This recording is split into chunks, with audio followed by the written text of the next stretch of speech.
74 degrees, cloudless skies, Camelback Ranch in Glendale. The Dodgers get ready for their 6th spring training game of the year. Opening day a week from Friday.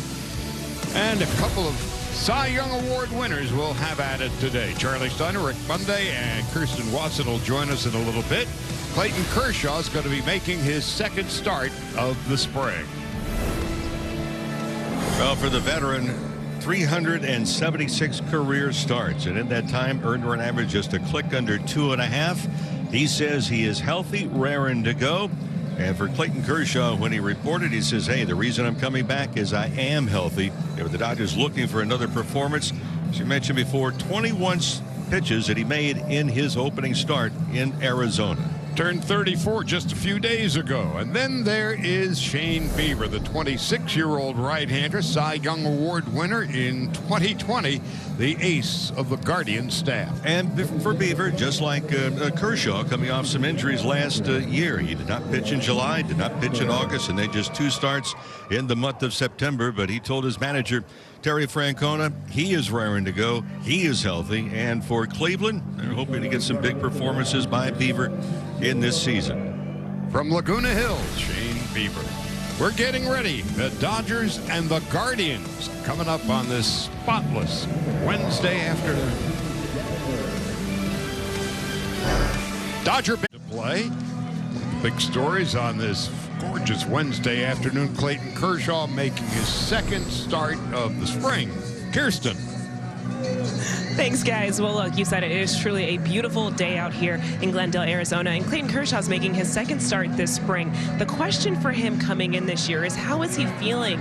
And he has said that he is feeling so good and he's very healthy. And honestly, according to Dave Roberts, he has exceeded expectations as to where he's at right now. The plan for him today, he could see 2 innings, but he could potentially see more than that and face the whole lineup, depending just how he is going. So it's looking like things are moving in the right direction for him, and he is progressing well, guys. Clayton leading the Dodgers out of the 3rd base dugout, coming off 22 starts a year ago, 10-8, and an ERA of 3.55. Now here are the Guardians, and Bradley Zimmer, left-handed hitter, is going to lead it off in center field. Then there's Owen Miller, Franmil Reyes. Dodgers fans may remember him when he was with the Padres, big, powerful right-handed hitter. Bobby Bradley's got a lot of power in his bat, the DH. Luke Mailey's the catcher. Gabriel Arias, who came over from the Padres in the Clevenger trade, he's at 2nd base. Oscar Gonzalez in right. Ernie Clement is their 3rd baseman. And Brian Rocchio is the shortstop, batting 9th. And there's Clayton Kershaw. And for Kershaw, I mentioned earlier, 376 career starts. You begin to look at what he has done. The numbers are off the charts, the wins, the losses, but also the reliability that he's had. But here's the thing, too, is that you ask yourself, I've said this for a number of years, how would you face Clayton Kershaw if you're a hitter? Interesting numbers. We talk about teams now, they're starting to swing early in the count. Well, if we go back to last year, the first pitch that he threw in at bat, a 396 average. Now, the question is, who changes, the hitters or Kershaw? I'm betting on the lefty.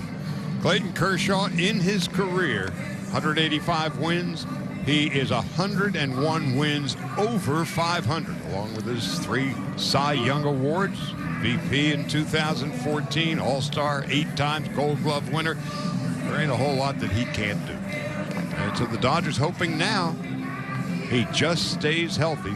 Last year, first time he'd ever experienced elbow issues. I tell you, there's one thing he cannot do any longer, and that's to bat in the National League. And he took a great deal of pride in what he could do, because once he put down the glove and grabbed the bat, he was trying to help his team offensively. Again, just a perfect day in Glendale. 74, sunny, not a cloud in the sky. Hard to believe. And here's Dave Roberts, now in his 7th season as the manager of the Dodgers. Camelback Ranch, his 14th spring training season for the Dodgers, and a call strike. Zimmer, Miller, and Reyes will hit here in the 1st inning.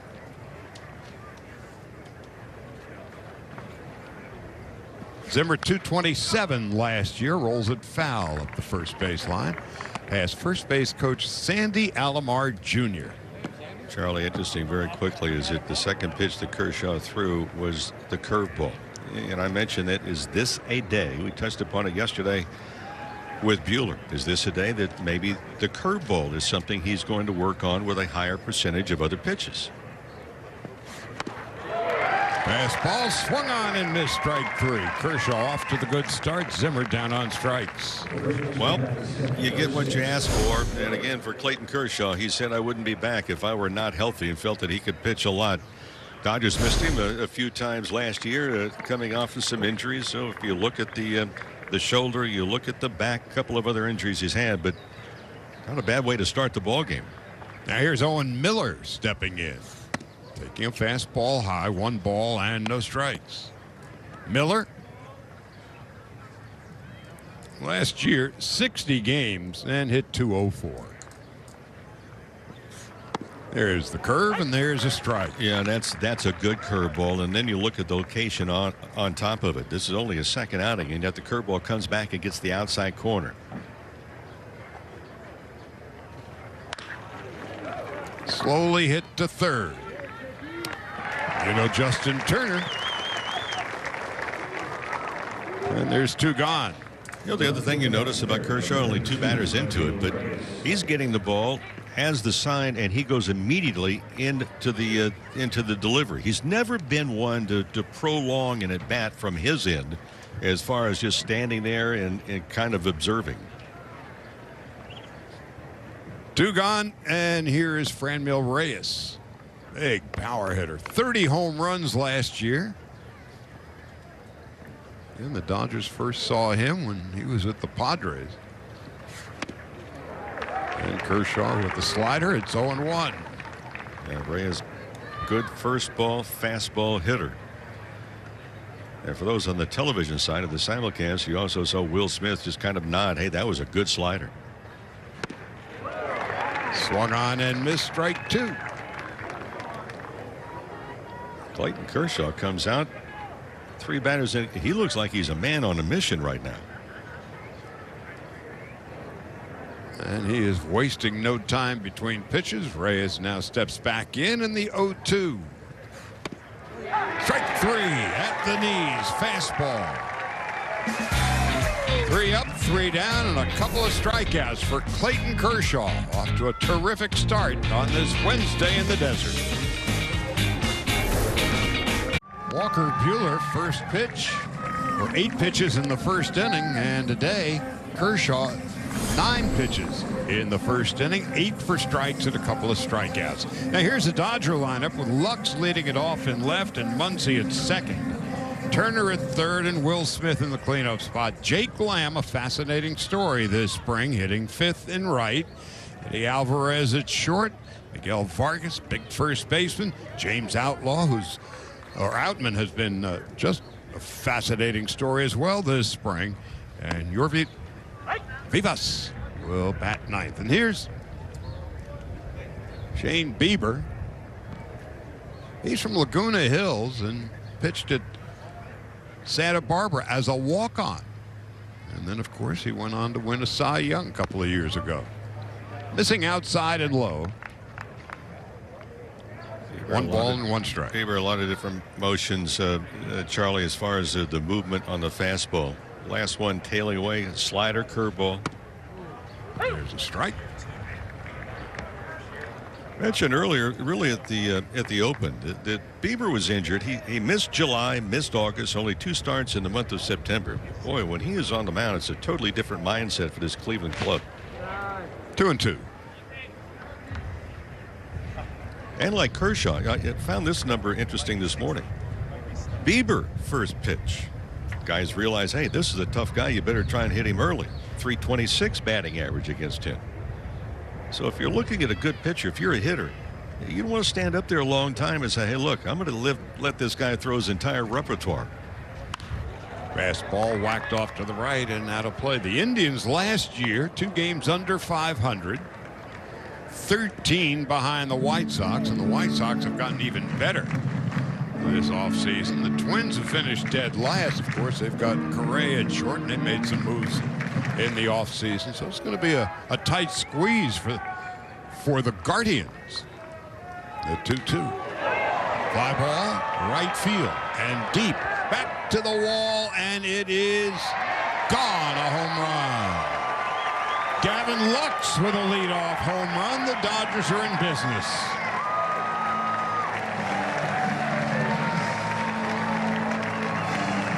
Bieber shook off about 3 different signs from his catcher. And for Gavin Lux, where is he going to be playing? He's in left field today, but a possibility be at second base as well. When he went down and got the breaking ball, he hooks around it, but he's able to keep it into fair territory. Not a bad way to start off the ball game. And for Gavin Lux, a great way to start off the spring with confidence. Dodgers with 3 home runs yesterday afternoon, and here's Max Muncy. Muncy, the elbow, showing no ill effects. Happily and somewhat surprisingly, perhaps. Last year, 249 during the regular year with 36 home runs, 94 RBIs. And then the elbow injury in the postseason. And everybody holding their breath. Most importantly, Muncy. But so far, so good as Max takes high. It's 1-1. He got the start the other day, and we made mention of the fact in his very first at bat, said, well, we'll find out what kind of swing he's going to put on. If is it a confident one or not. It was full throttle. There was nothing about, hey, I'm a little tentative. Nothing at all like that. Now Max takes low and inside. 2-1.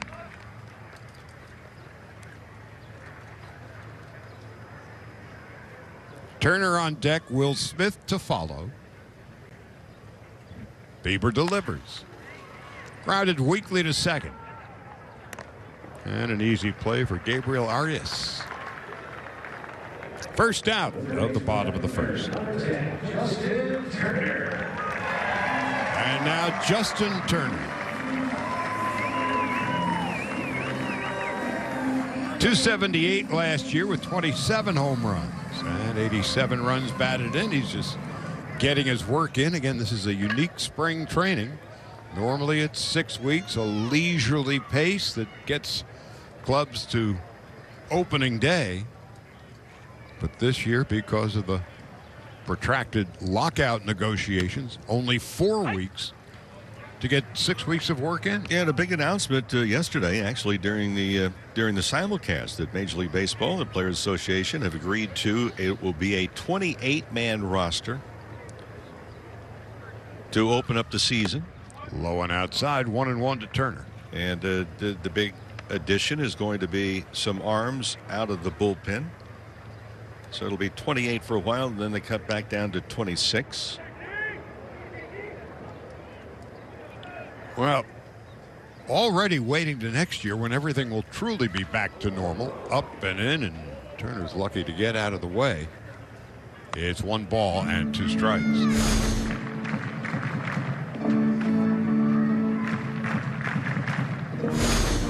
Next year, we assume there'll be the customary 6 weeks of spring, and they can make their way to the starting gate. This year, Dave Roberts, in his 7th season as the manager, like all the others, have to speed up the process. Easy ground ball. Turner's retired, 2 gone.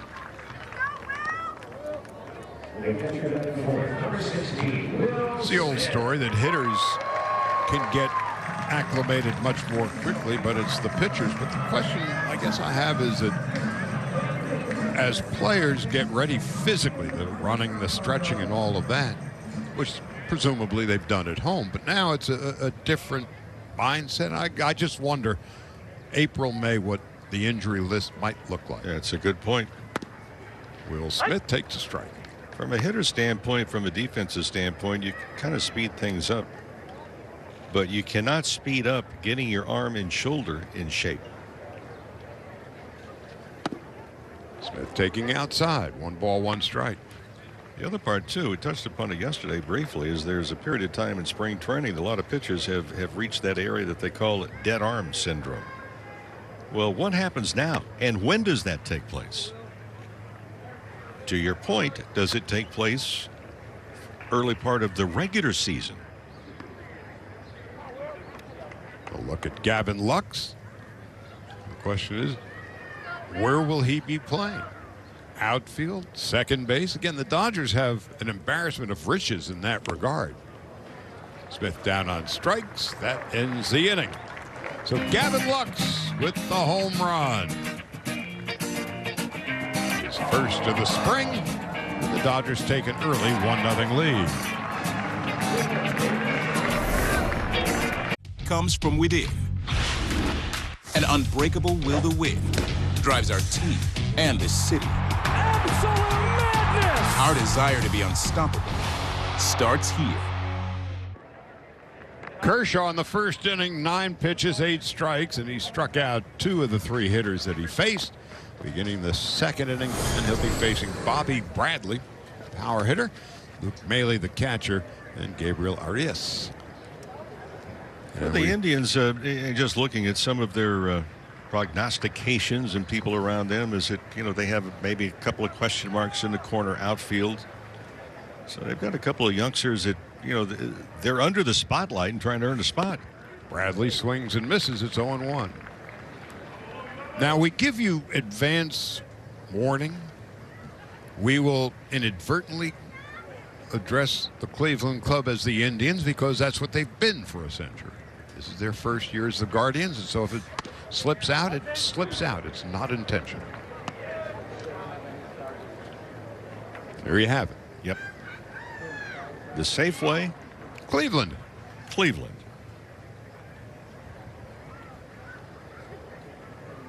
There's Bradley, 1 ball, 1 strike. And an easy play for Miguel Vargas. He's another interesting young player to watch. Well, 4 in a row. The Dodgers have really a boatload of younger players that are very interesting, and they're getting a chance here to play. They're not going to have as much as far as elongated look and being able to play as they might normally have. But you look at different guys, and Outman playing in center field today, offensively and defensively, very interesting indeed. Now, Maile takes just under the knees, 1 ball and no strikes, talking about these young players. And it's the inevitability of the game, the conveyor belt of players. The Dodgers made a move just before game time today. Matt Beatty was designated for assignment. So the Dodgers will get a look at these young players, and I guess they basically made a determination. 26, 28 will be 28 when the season begins. Is there enough room at the end?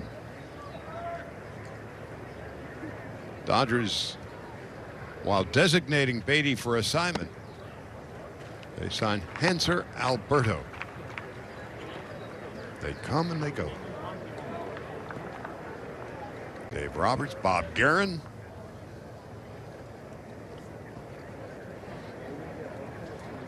Roberts' numbers as the manager are staggering as Kershaw misses low. It's 3 balls and 1 strike to Luke Maile. For Roberts, this is his 7th big league season. They've gone to the postseason in each of his first 6 years. And the remarkable number is he's won 542 games, losing only 329. 213 games over 500 are the Dodgers under Dave Roberts. First base runner for the Indians, the walk from Kershaw to Maile. And now here's Gabriel Arias coming up. Arias came in the trade for Mike Clevenger. And one of the areas in which the Indians are relatively deep are young infielders.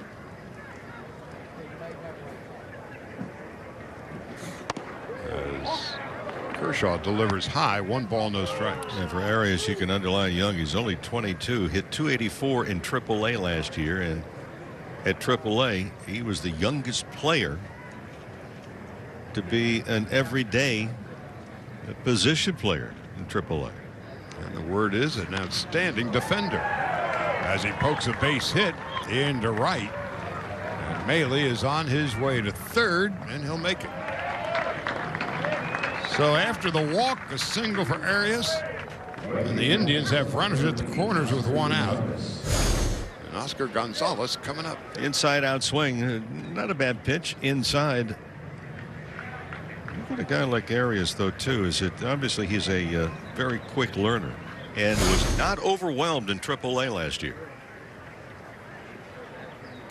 And a base hit even in rehearsals off Clayton Kershaw. Clayton, 21 pitches in his first start. Now about to throw his 20th here in the second. First and third, one out. A Gavin Lux home run in the bottom of the first. It's given the Dodgers the early lead, but the Guardians are threatening. Now, question, Luke Maley has pulled up lame.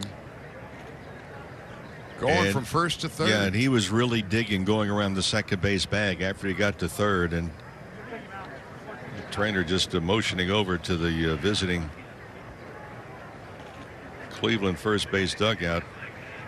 There's no sense in him going back to the dugout. He'll go straight.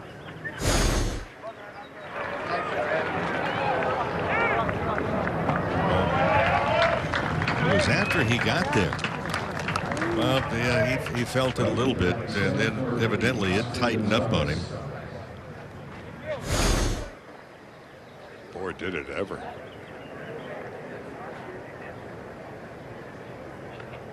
That is not a good feeling. Well, the Indians, with a paper-thin roster, can ill afford injuries. No team can, but Cleveland is down a catcher now.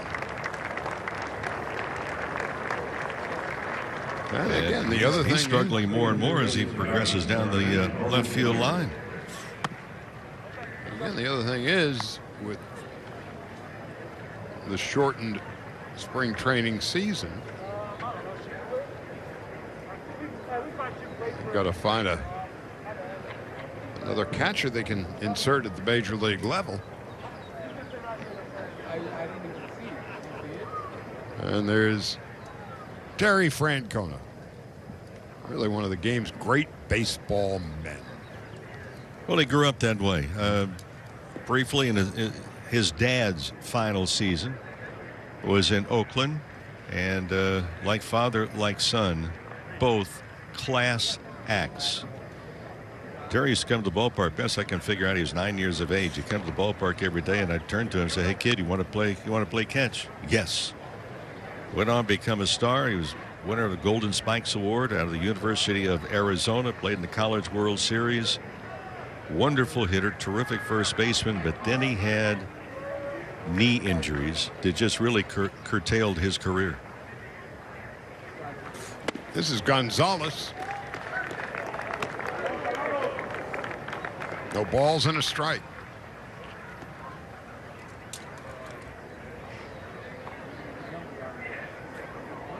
So Kershaw about to throw his 21st pitch. Bo Naylor is the runner at third base. Big rip and a foul back. 0-2. Yeah, Gonzalez, a non-roster guy. He went to AA, AAA last year, then made it to the major league level. 40 games at the big league level. He had 250 in the 33 games in AAA. Gonzalez with Ernie Clement on deck. Good 1-2. Good block by Smith also on that breaking ball in the dirt. That was the old classic case of become a cobra behind home plate, where you kind of hood your body, keep it in front of you, use the chest protector, and stop the runner from third from advancing. By the way, Austin Barnes, who took one off the mask the other day, should be able to go tomorrow. Pitch in the dirt, and that allows Arias to go to second base.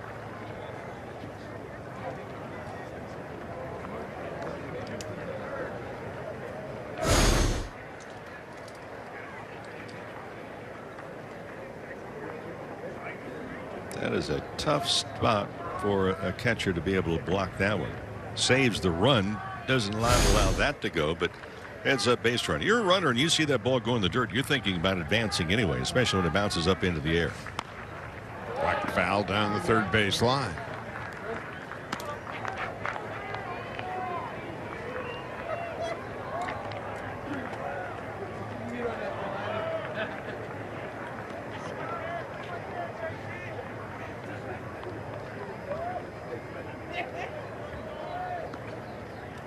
Two balls, two strikes, two on, and one gone in the top of the second.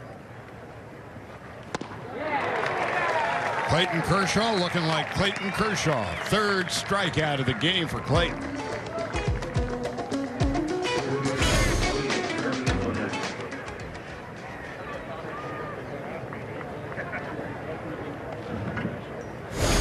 And that brings up Ernie Clement.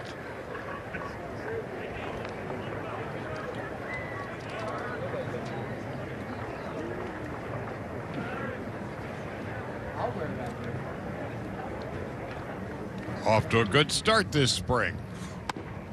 It's under the knees. One ball, no strikes. The umpires today, Todd Titchener is behind the plate. And out on the field, Chris Guccione, Gabe Morales, and John Lipka. Of course, the base umpires rotate during the course of spring training games.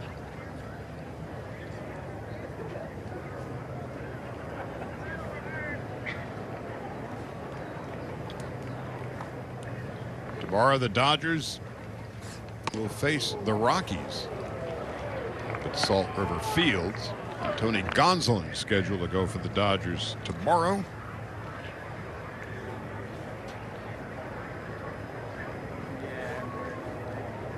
Kershaw, 9 pitches in the first. And this will be his 19th in the second. And this one again in the dirt. Smith is able to block it before further damage done. And Kershaw not as sharp in the second inning. Curveball has not been as sharp. It's been a wild pitch. And Will Smith has been very busy behind home plate. I saw Clayton just slam the rosin bag down in frustration.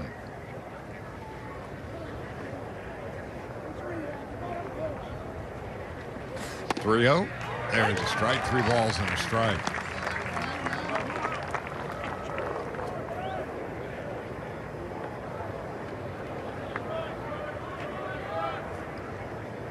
Ryan Rocchio is on deck.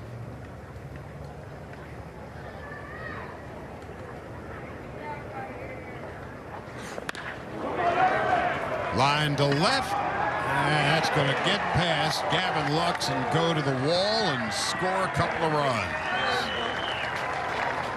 Clement with a double to left. Naylor scores, Arias scores, and the Indians have a 2-1 lead.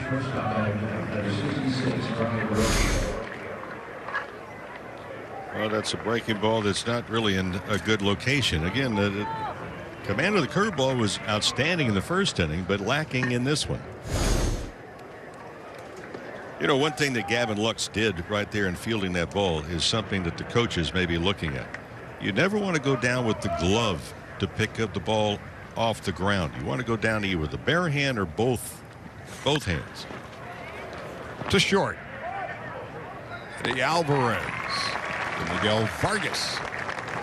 That'll end the inning as Kershaw gives up 2 hits and a walk. Indians 2-1. We go to the bottom of the second. On this beautiful Wednesday afternoon at Camelback Ranch, everybody enjoying themselves. Indians with a 2-1 lead. And leading it off in the bottom of the second for the Dodgers is Jake Lamb. Now, you may remember Jake Lamb when he was with the Arizona Diamondbacks, and he made the Dodgers sweat in his better days. You know, there was one game in 2017 where Lamb was playing third base, little innocent pop foul, not terribly well hit or very high, made a diving play by the third base coaching box. Injured his shoulder. He had been an all-star in 2017. The injury took place in 18. Before the injury, in 448 games, 67 home runs and hit 250, including an all-star appearance. And he smacks a base hit into right. Since the injury, he's hit just 201, a 307 on base percentage. He and the Dodgers hoping that shoulder once and for all is back to being good. Yeah, he keeps working the shoulder from a rehab standpoint, trying to get not only range of motion but also in strength. And you get injuries like that, I mean, sometimes it will take you a year or more in order to come back anywhere close to where you were initially. A 250 hitter with power, an all-star performer. Prior to the injury, 201 and just 22 home runs since. But he's got the game, and Dodgers are hoping he's totally healthy again. Here's Eddie Alvarez. Talk about a two-sport star.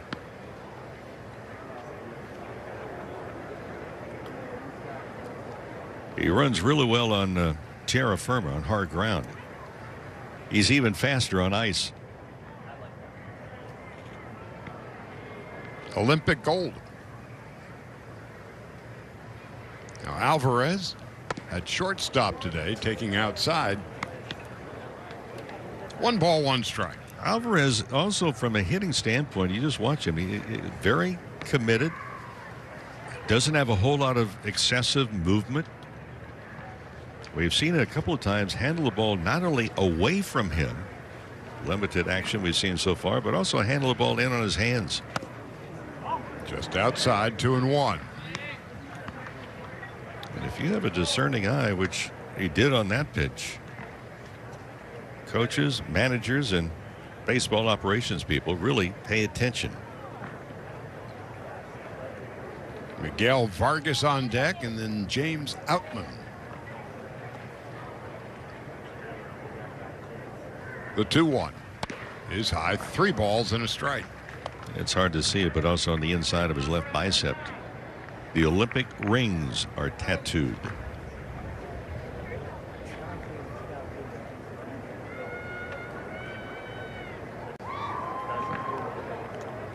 Three and 1 with Lamb leading off first.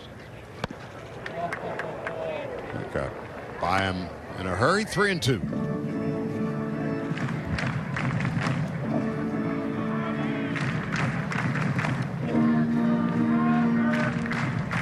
Kershaw gave up a couple of runs, a couple of hits, and a walk in the top half of the second after retiring the Indians in order on 9 pitches in the first.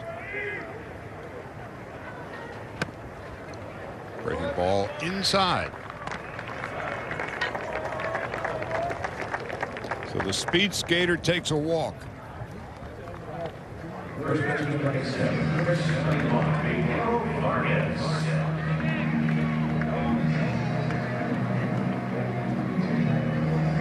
And here comes Vargas.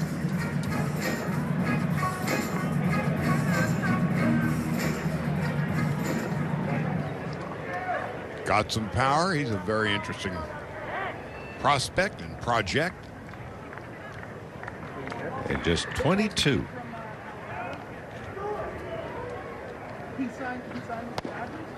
Taking low.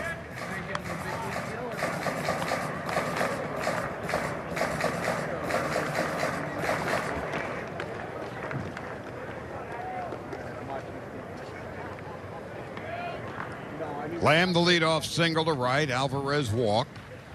Nobody out. Breaking ball to strike. 1-1.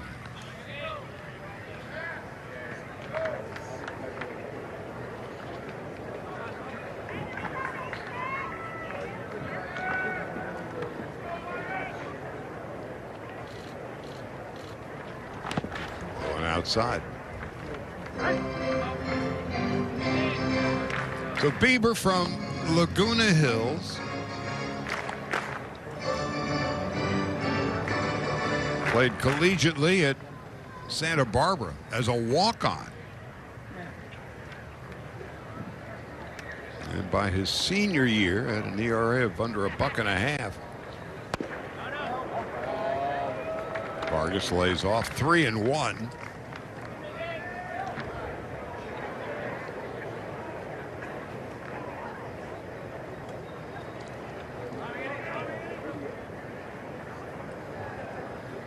From a walk-on at Santa Barbara to a fourth-round pick of the Indians in 2016. And in 2020, Cy Young Award winner. Did I say Indians again? Well, he was with the Indians then. Yes. The team formerly known as the Indians. All of us, it's going to take some time. After a lifetime. Yeah.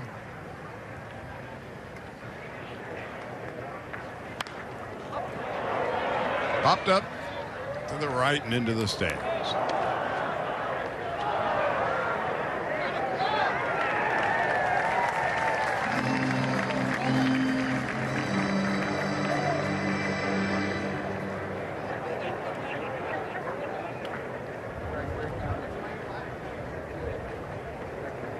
Three balls, two strikes.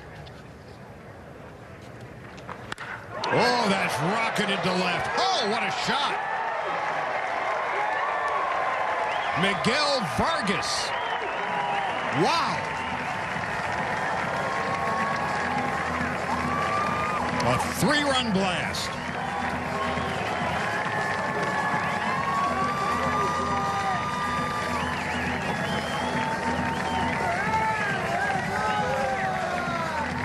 Bieber changed his pattern. He just really jammed Vargas with a fastball in on his hands twice. Tried to come in with the payoff pitch, a breaking ball, and Vargas just ambushed it.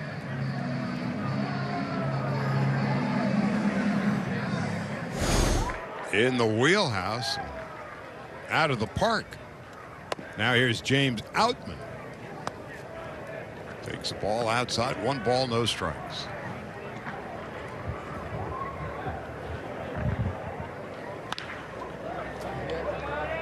Even the foul balls off the bat of Outman are solidly hit. He's 5 for 7. In the Arizona Fall League, he was an all-star.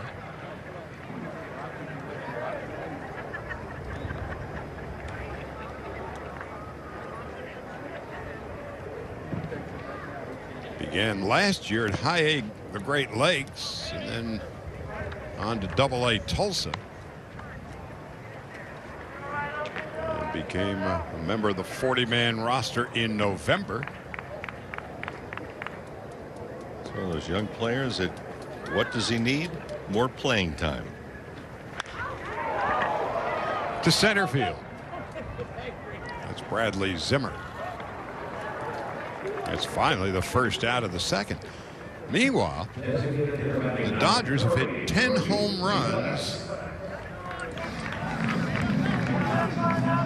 Well, let's see. They've hit 2, 3, 8 home runs in the last 2+ games.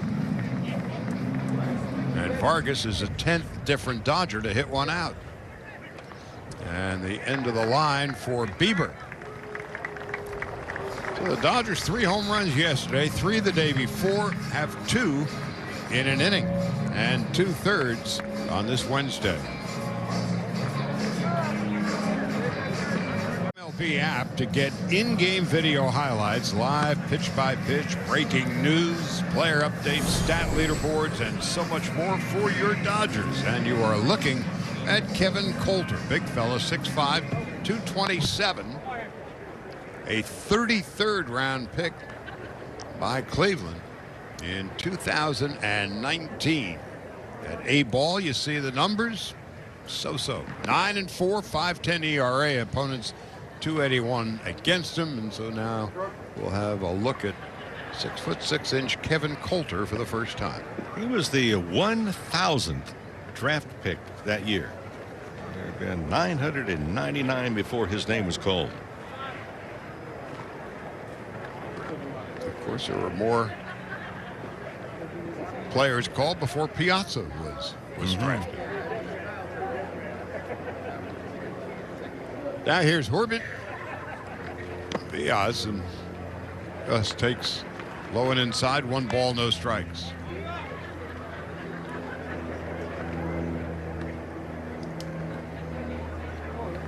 The DH today.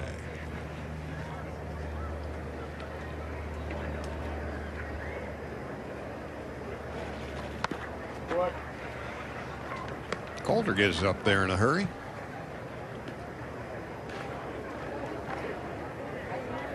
As the designated hitter, he has played second base, third base, and a little bit of an outfield.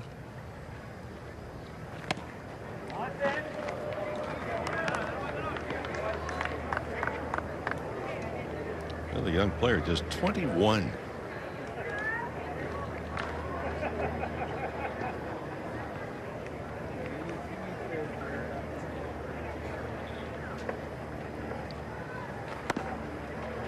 Three balls and a strike. Bo Naylor, who came in to pinch run for Luke Maile, who pulled up lame going from first to third, is now behind the plate.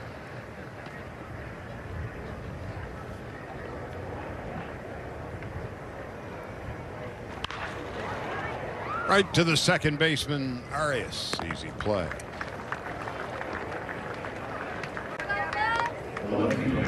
Second out of the second, and here's Gavin Lux with a leadoff home run in his first at bat.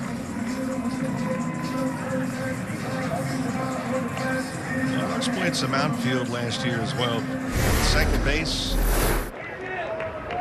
but he went down and got a breaking ball to start off the bottom of the first inning for the Dodger ball club today.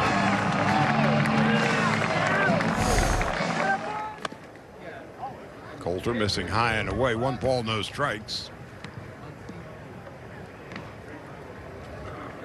Well, Lux certainly defensively and the outfield was a work in progress late in the year on into the postseason.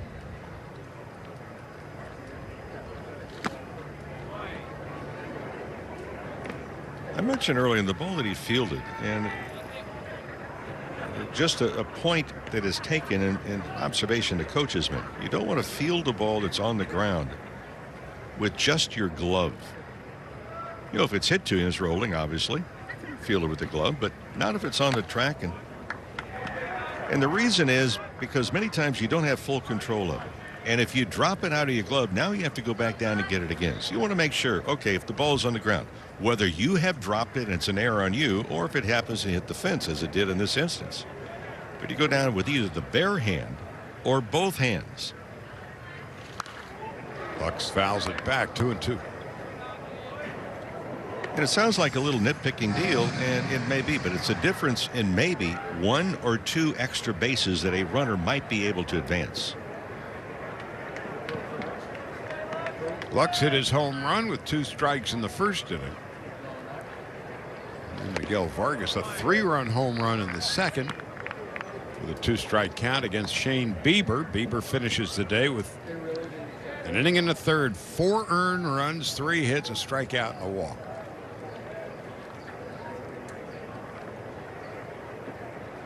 Coulter on 3-2, missing high and away.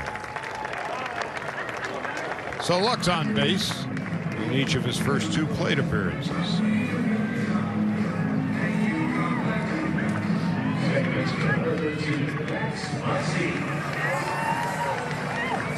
Now here's Muncy.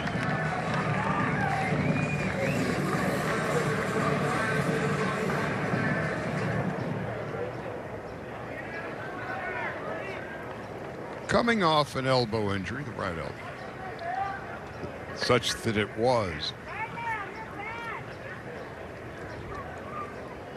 Question is, swinging the bat and swinging the bat hard, is it the swing or the follow through that creates most discomfort?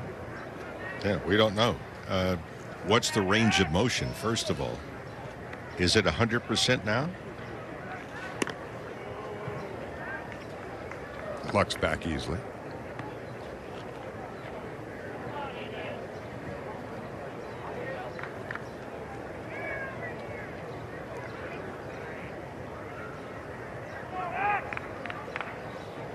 Max, at the time of the injury, Dodgers were saying, well, we'll see what he can do tomorrow or the next day and the next day. And he knew full well he was going to be unable to go, and it'd be a while for him to rehab. He tried not to disclose exactly what it was, but if you look at the last swing that we just had, it was on the television side, the simulcast. I mean, there is nothing tentative about his swing. What a great sign that is. Another toss to first, head first slide, Lux back. Ball a strike, 2 outs, and 3 in the second on the home run by Miguel Vargas.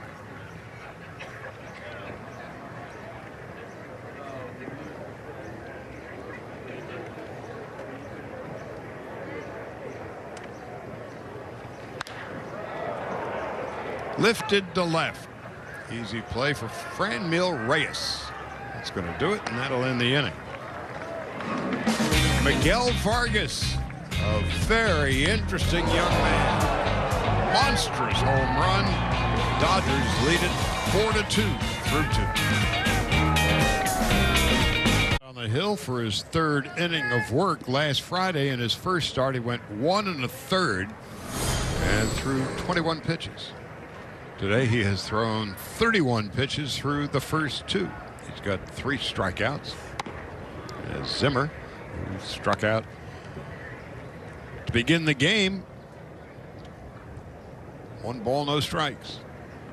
Kershaw retired the Indians in order in the first, striking out Zimmer and finishing off Franmil Reyes with a strikeout.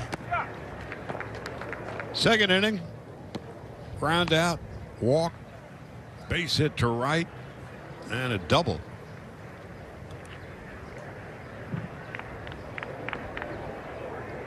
Clayton trying to settle back in. 2-1. I love watching great pitchers, great players for that matter, and watching Clayton Kershaw as he was warming up for this half inning. He was telling his catcher, Will Smith, I'm going to throw the ball to the 3rd base side of home plate. And then he went to a couple of motion. I'm going to throw it to the 1st base side of home plate. Oh, that's just outside. My point being, it wasn't like just going out and saying, well, okay, I'm going to get loose to pitch this inning. No, it was work related. That curveball just did miss. Fastball foul back, 3-2. So at Kershaw, looked at some numbers this morning and repeated again. First pitch that he threw to batters, 396 average. So you know they don't want to go deeply into the count, because if you're 0-2 against Clayton Kershaw last year, what did hitters do? 156 batting average. By the way, it counts 3-2. What did they do last year? 3-2 count, 105 average against. Well, let's see what happens with Bradley Zimmer. Well, I told you. 4th strikeout for Kershaw. 2nd time Zimmer's down. And the other part too is that we made notice, and I looked at some numbers, and I did not update them last year. But Clayton Kershaw went, I believe, 5 years without throwing a curveball on a 3-2 count. Well, Clayton's workload is done, and he has a chuckle with Dave Roberts, who pats him on the behind. Blake Treinen, Daniel Hudson, Justin Bruhl, and Yency Almonte will be coming in out of the pen before this day is done. But today, 2 1/3, 2 runs, 2 hits, 4 strikeouts, and a walk. Justin Bruhl is now on in relief, and Kershaw, all in all, a solid performance. Solid performance, fastball, curveball. We saw the slider as well. As Bruhl delivers a strike, it's 0-1 to Owen Miller.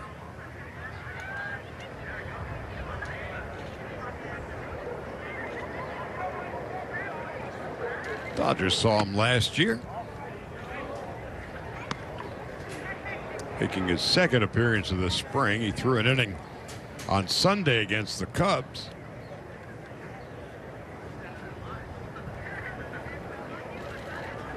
in 21 appearances down the stretch last year. Brule had a 2.89 ERA and appeared in 3 of the NLCS games without allowing a run. He's 24. Little bloop job into center field for a hit. For Owen Miller.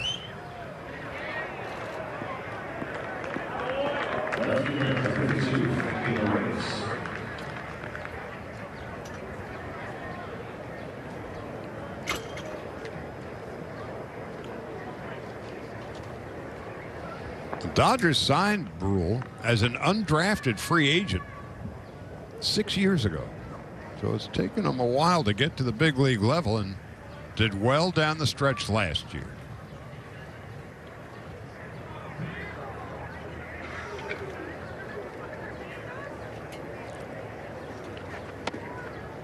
Just slow.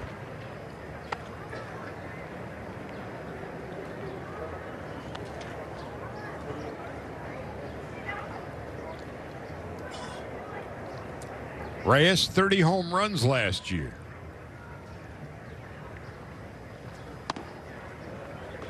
Two and 0. He's never been shy about swinging the lumber.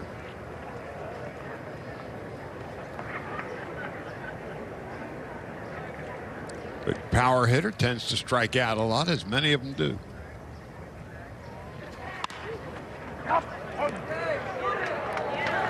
Five, 4, 3. Turner to Muncy to Vargas. Brule comes in and does the job. No runs, 1 hit. Dodgers 4-2 after 2.5. Spring outing. Just, I know the most important part is the bounce back, but how have you been feeling so far? Yeah, feeling good. It was a good, another good step forward today. Obviously gave up some runs, which you don't want to do, but I think I did some good things today overall, and still some stuff to work on too. But overall it's progress, so I'll take it. I know just at the start of spring you told me just how healthy you're feeling, and even Dave Roberts echoed that today and really was just saying that the focus is maintaining that health. Is there anything that you've been working on in specific to do just that? Yeah, I think I'm trying to let the off season kind of bleed into the season a little bit more this year. I'm not trying to kill myself as much in the weight room and different things, just trying to maintain with the work I did in the off season. And it's hard for me to do. It's hard for me to kind of tone it back, but I think it'll ultimately result in being healthy in September and October, and so that's why I'm trying it. Now, when we look at this rotation, at the starting rotation, there's obviously a lot of talent. What have you seen from Walker as well as from Julio this spring so far? Yeah, Walker looked great yesterday. Getting up for that 5th inning has been huge, and I saw Julio throw the other day too on the backfields, and they both look good. They both look the same, which is what you want. You want them to look the same as last year. So I'm not worried about either of those guys, and makes for a good 1-2 punch. And now, how about the position player side? I know we've talked about it. It looks like a video game sometimes now with Freddie Freeman in the lineup. Does it feel even crazier just knowing that he's here? He made his Dodgers debut yesterday. Is it set in for real? I think so. I think seeing Freddie every day in the clubhouse has been good, and I think he's probably getting acclimated too. I think when you've been somewhere for a really long time, it's probably hard. You're first of everything, and he's probably still meeting people, learning names and things like that. But at the end of the day, he's going to play first base and bat somewhere 2-3 wherever, and he's going to get a lot of hits and play great defense. So we like that. Well, Clayton, thank you. Now I know you want to hang out with your family, so I appreciate the time. Absolutely. All right, we'll see you. Mo, one of the joys I think you and I have had is we've been fortunate enough to watch Clayton throw virtually every pitch of his career and just watch him grow from the young guy turning 21 to now the 34-year-old veteran. Just listening to him and kind of try to understand, okay, I don't have to go all out all the time in the weight room. It's just been fascinating. It's been wonderful, really, to just watch him grow. As an insight for those that are watching and listening, the other part of conversations that you and I have, probably more so than just even during the games, is that we see Clayton Kershaw and how he trains on days he's not pitching. Turner into center field, where Bradley Zimmer makes a sliding catch. Justin's retired, first out of the 3rd. And I bring that up because you and I are, we're accustomed to it. And yet we don't see other people, and this is not a slam on other people, they're not omitting it, but he being Clayton Kershaw, has a training program on the days that he is not pitching, that he's the first one on the field. And even the day after he pitches. Will Smith taking low and outside, 1 ball, no strikes. So it's not like he just shows up and pitches. He works, and he is as demanding of himself as he would even think of asking other people. Yeah, that's one of the things over the years as we get to the ballpark early. He inevitably is the first guy out on the field. A swing and a miss by Will Smith. It's a ball and a strike. So Clayton on the day. 37 pitches, 22 for strikes. Couple of runs, couple of hits, 4 strikeouts and a walk. Eli Morgan, a local product out of Peninsula High School, Rolling Hills Estates.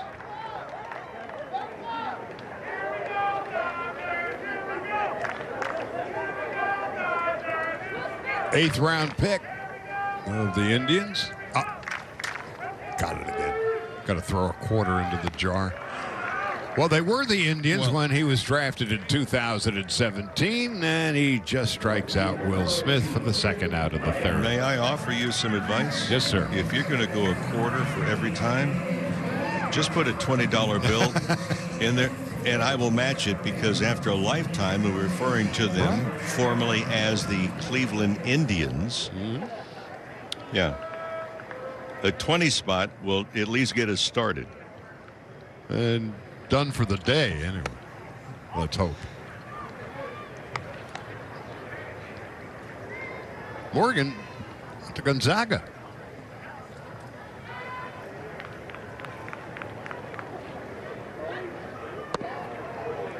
Long way from Rolling Hills to Spokane.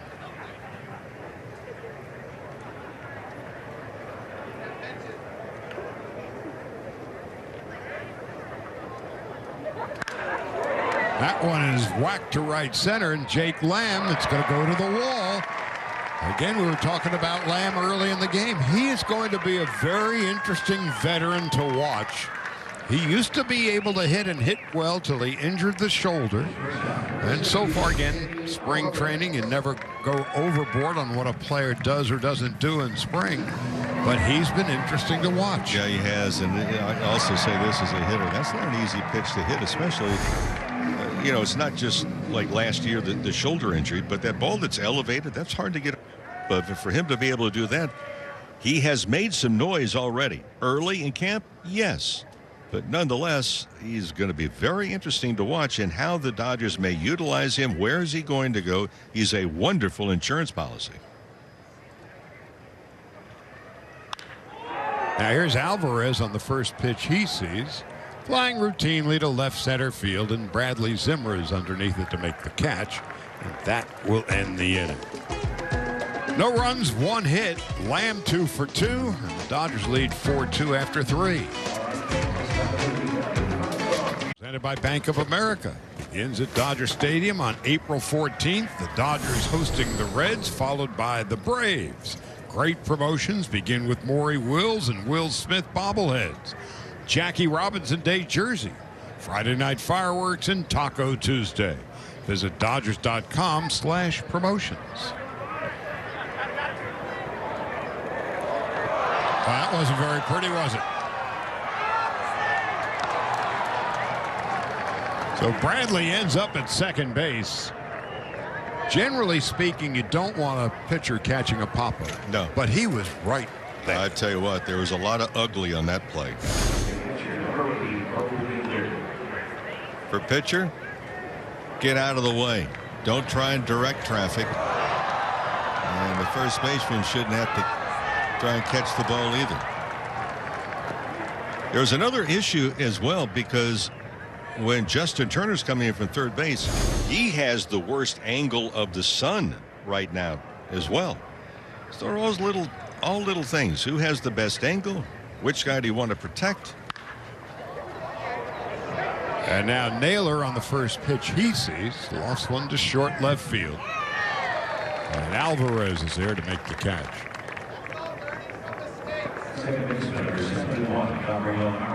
I don't know what the official scoring was, but it was probably an infield double. Not pretty. A double.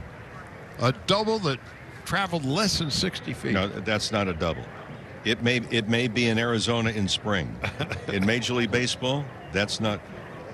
In fact, I think of a former guy, a former first baseman that we absolutely love, one of our favorite people. When he would see something, he would yell out one word all the time. Brutal. Brutal. That's how you score that play. That's B-R-U-T-A-L. AL. T-bone. Capital letters. John Shelby. One of our faves. It's a good man.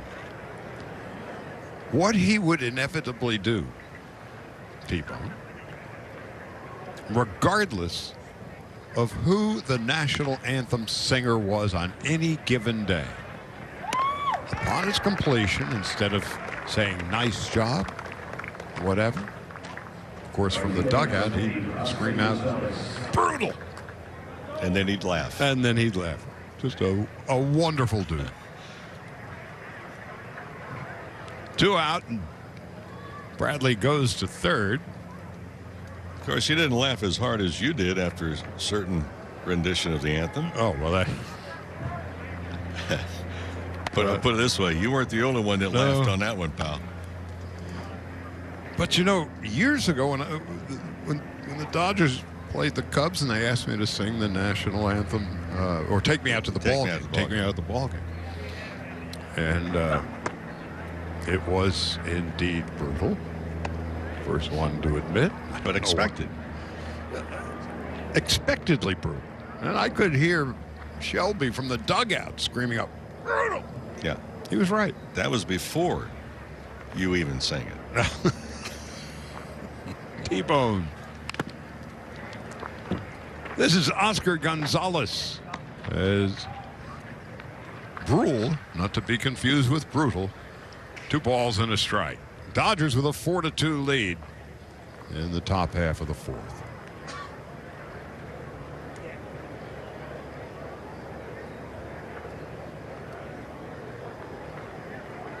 Gonzalez. Swing and a miss. Brule threw it past him.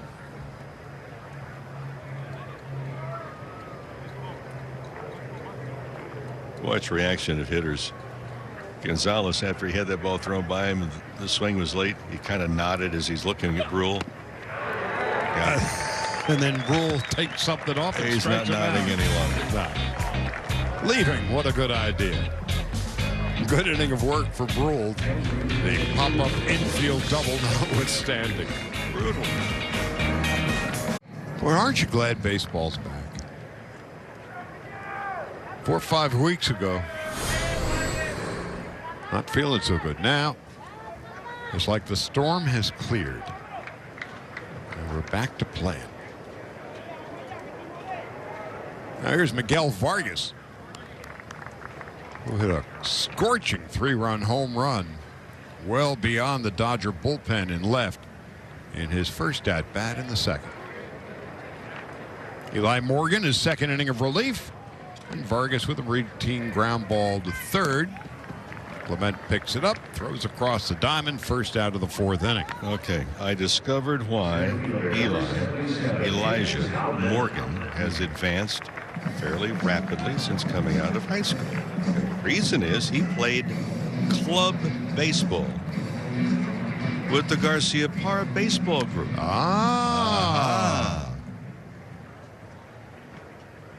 With Noma. Who has handed over number 5 to Freddie Freeman. Nomar part of the TV crew again this year. Can't wait to see him start talking about hitting and just baseball. Easy hop for Gabriel Arias. Outman retired, 2 gone. Dodgers 4-2. Each team with 4 hits.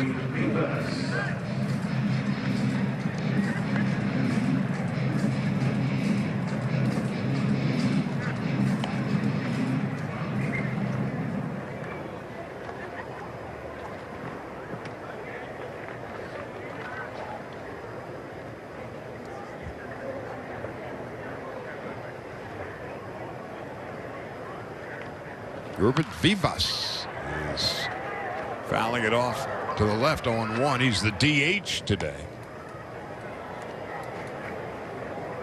One of the young guys that appears to play the game much more advanced than what the birth certificate was shown. And he's another guy. He's not shy at home plate. That was a good rip that he just took. And he gets under this one into short right field. It's going to drop in for a base hit. Oscar Gonzalez couldn't quite reach it. A bloop single for Vivas, and there's 2 gone. We're talking between innings.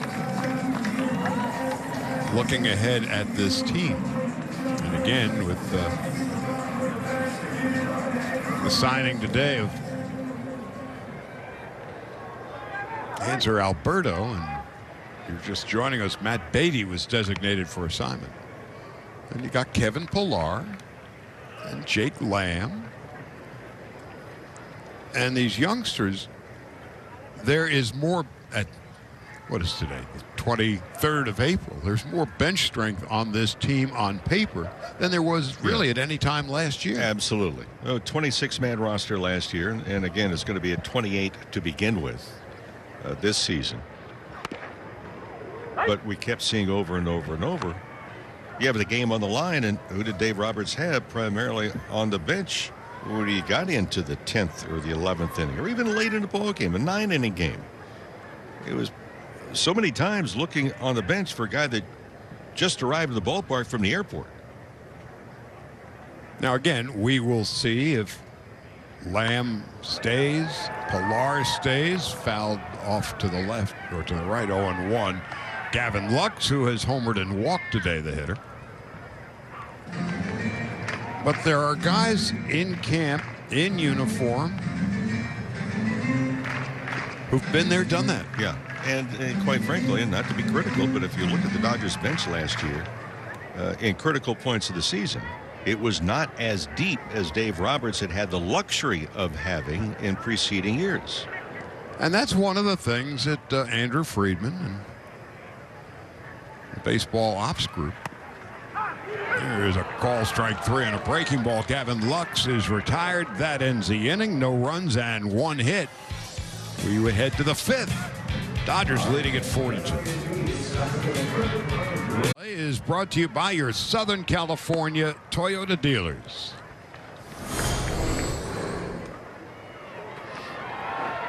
Never could start young enough, can you? Time for Dodger baseball. So Blake Treinen is now on in relief. And as of today, is he the Dodger closer? With Kenley Jansen having gone to Atlanta, will the Dodgers have a firm closer? And if so, will it be Treinen?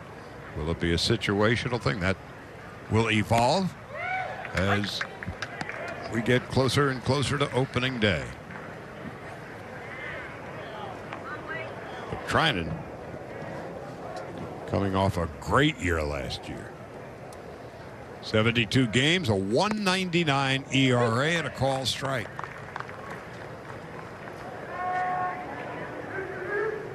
'85 strikeouts in 72 innings last year. Been in the major since 2014, during which time a career ERA of 2.87.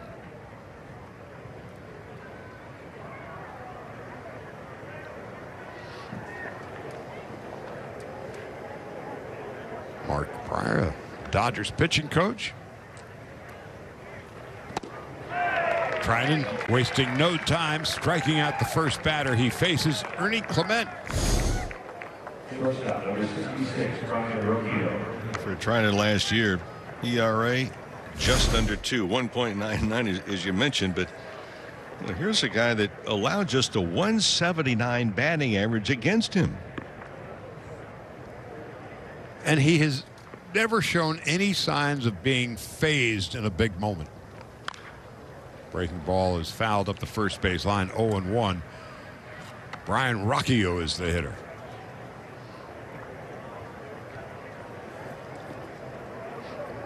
Rocchio, left-handed batter, just looked at the numbers of trying it. Lefties hit just, I mean, a paltry 140 against him. Right-handers, a little bit better, 207.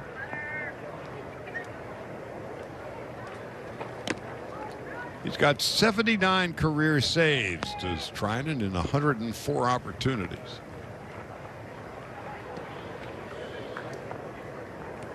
And he's got very good control for such a hard-throwing right-hander. Missing high and away. It's 2-1. There's a guy, too. Once he got a hit and count, no balls and 2 strikes. You might want to just hand the bat off to somebody else because opposing hitters last year hit below 90. There's a breaking ball for a strike. So 0.88 batting average against. 0-2 might as well be 0-3. Yeah. Well, 0-2 was oh no. What about 1-2? Same thing. 0.88. Fouled off to the right by Brian Rocchio. 1 out and nobody on in the 5th. Dodgers 4-2. Miguel Vargas launched a home run in the 2nd inning. A 3-run shot. Gavin Lux, a leadoff home run for the Dodgers today. But you're right about the versatility on the different pitches. Last pitch was a breaking ball. So it's not just, hey, smoke gets in your eyes. Here it comes with high velocity. That was smoke gets in your eyes, and that was high velocity. That was an oh-no. So he follows up the breaking ball that is fouled off with smoke gets in your eyes. Oh no. Oh, sit down.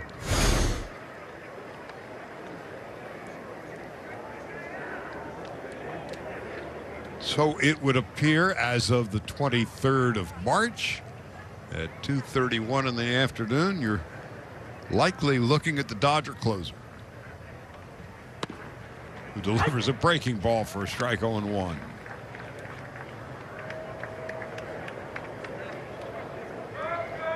And the oh-no's continued if you're looking at a slider by Treinen.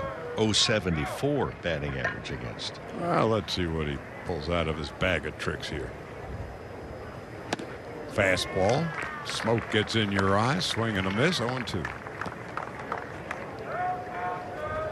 On the slider against Treinen last year, hitters hit a grand total of 0.74 against him.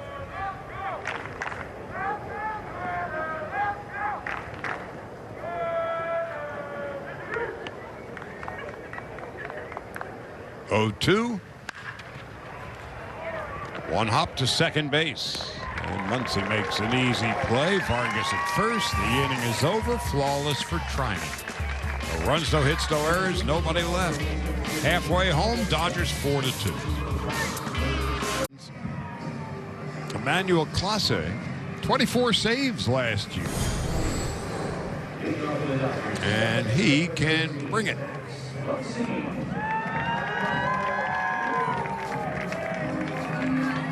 Last year, 71 appearances, 74 strikeouts, and a 1.29 ERA. Eli Morgan, graduate of Nomar's baseball school, did well. Professor Garcia-Parra should be pleased. Clase is the 4th Indians of the quarter. Guardians reliever of the day. Gonna need a big jar.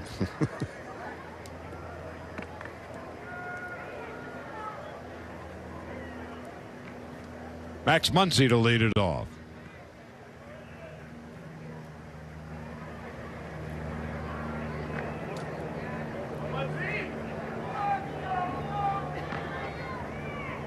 Max 0 for 2. Lines it to the left. Into the stands, out of play. 0-1. Morgan, 2 strikeouts in 2 innings.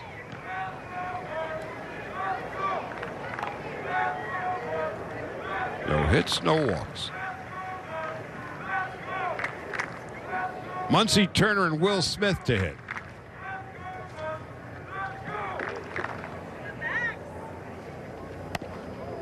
I think what's most encouraging, just watching, he can hum it, hum baby. What's most encouraging about Muncy is that he is showing no residual effects from that elbow. None.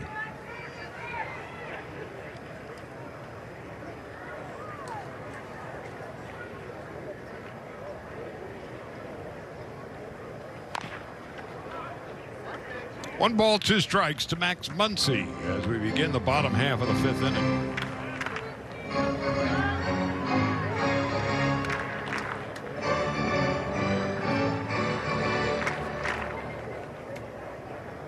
Last year, Clase, on his cut fastball, it averaged over 100 miles an hour. Average.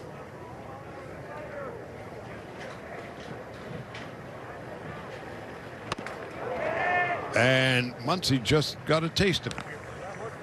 Swung on and missed strike three, and that's the first out of the fifth. For Max, get behind the count, then a pitch up and in. He just checked with home plate umpire Todd Titchener on the way out of the box. Was that indeed in the strike zone? Yes. It sounded like one. Well, now, Edis Leonard, his first at-bat. Swings and fouls it off to the left, 0-1. He's taken over at third base for the Dodgers. For Justin Turner. And Turner was 0 for 2 today. I actually said that to a home plate umpire once. It sounded high.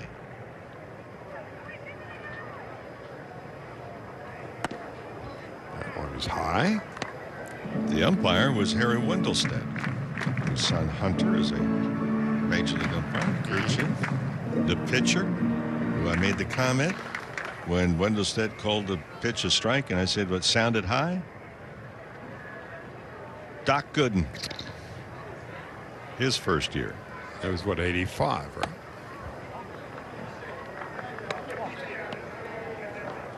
He threw easy gas. It looked like he was throwing it somewhat effortlessly. He had, his movements were precise. There was nothing out of alignment. Chopped to short, easy hop. Rocky O throws over to Owen Miller at first, and there's 2 out. Number 16, Will Smith. And Will Smith coming up. I think this might be his last at-bat of the day. Find out soon enough. Smith struck out twice today. Against Bieber in the first and Coulter in the third. Breaking ball outside, 1 ball, no strikes.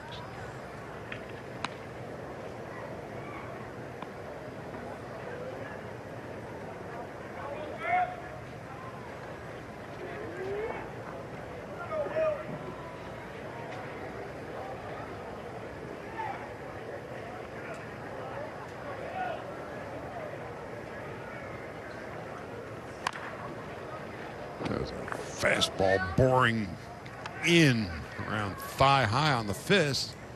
Smith whacks it foul down the third baseline. Gavin Lux has a lot to smile about today. Leadoff home run. He's walked. Also taking a call, third strike.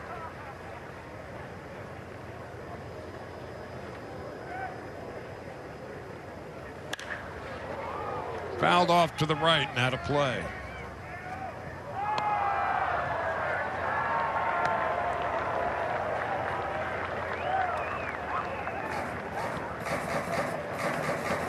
Dodgers in the Rockies tomorrow in Salt River. Gonsolin going to pitch for the Dodgers. First pitch tomorrow at 1:10 past.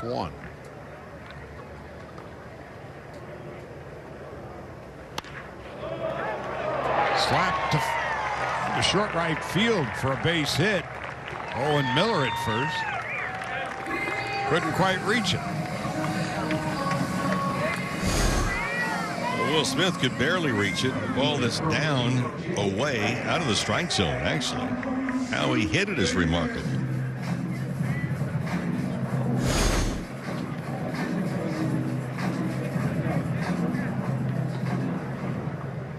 Clayton McCullough, the Dodgers first base coach. Owen Miller, the first baseman of the Indians. Another quarter. And at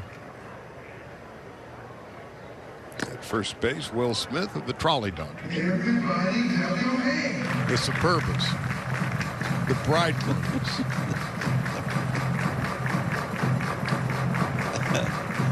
Let me know when you run out of quarters.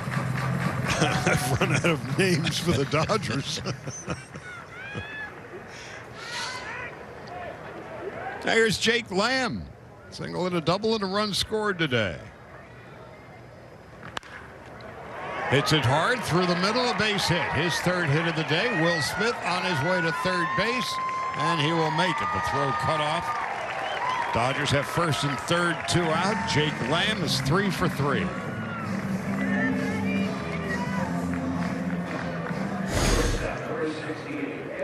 Oh, he's hit 2 balls to right field, a single and a double. He scored a run. This time he goes up the middle. He's hit the ball hard.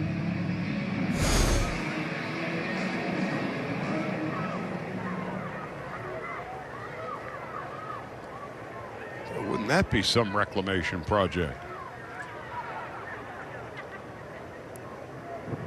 Here's Eddie Alvarez, the Olympian, whose walk scored a run and grounded out, and he's just grounded out again. That'll do it. No runs and 2 hits. Dodgers leading it 4-2 through 5.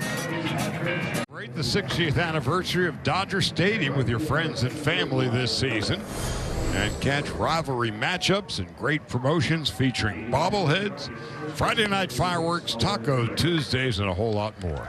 Visit Dodgers.com/promotions. Jake Lamb, who's been just a wonderful story so far this spring. Good day today, and it's going to make it a little better as he has a chance to chat with Kirsten. Thanks so much, guys. All right, Jake, 3 for 3 today. Just to talk about performance at the plate, how good did it feel to put up those numbers today? Yeah, it felt good. I felt like I was starting a little bit earlier today. I had much better timing in all my ABs and was able to hit some balls hard today. And, spring or not, it's always good to make hard contact. How has it been just getting to know the coaching staff here, working with them, as well as some of your new teammates and stuff? It's been a lot of fun. I've played against these guys for a few years now, and I've worked with some of the coaches in the past, but getting to know all the guys, as teammates now, not as opponents, it's been fun. It's got to be, I know it's always special putting on a Dodgers uniform, but can you just describe what these last few weeks have been like for you?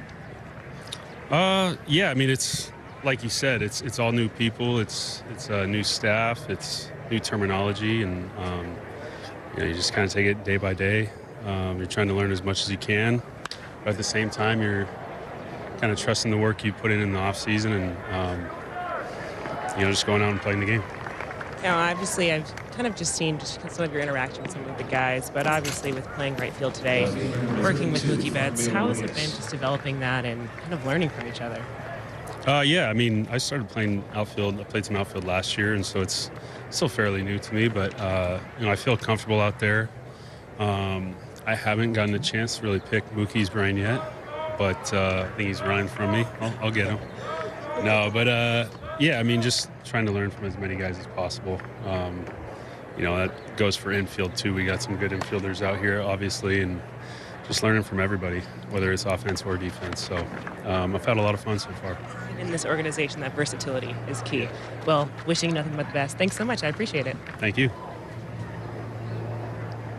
Jake Lamb, again, the before and after. He struggled so mightily after the shoulder injury, and now looking to resurface and get the job done. He said a couple of things. One, there is a transition to the terminology that one organization may use that the other one doesn't on how you convey your scouting reports, how you get ready to face opposing pitchers and or hitters from a defensive standpoint on that.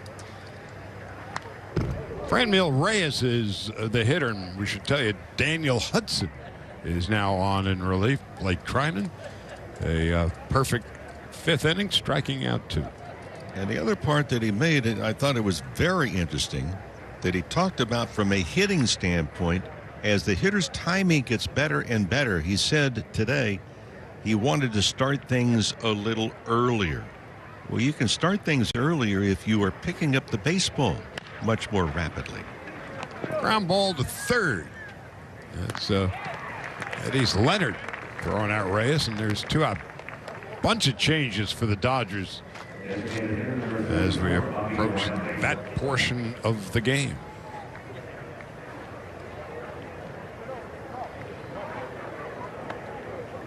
Bobby Bradley, the DH, coming up. Well, here's Daniel Hudson. Again, part of the depth of this Dodger bullpen this year. This is his spring debut. Split the season last year between the Nationals and the Padres. The veteran, 5-3, a 3 1/3 ERA, 75 strikeouts in 51 innings. He was with the Dodgers in 2018 when he went 3-2 and a information please ERA of 4.11. Big thing for Hudson is to get that splitter over. He just missed with it down in the dirt with that one.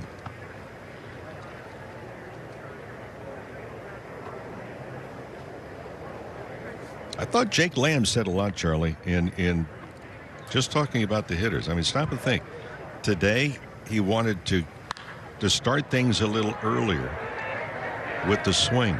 Bradley popped it foul and out of play. Which tells me a couple of things. A, yes, he's seeing the ball out of the pitcher's hand much better. And the other part, too, is from a confidence standpoint.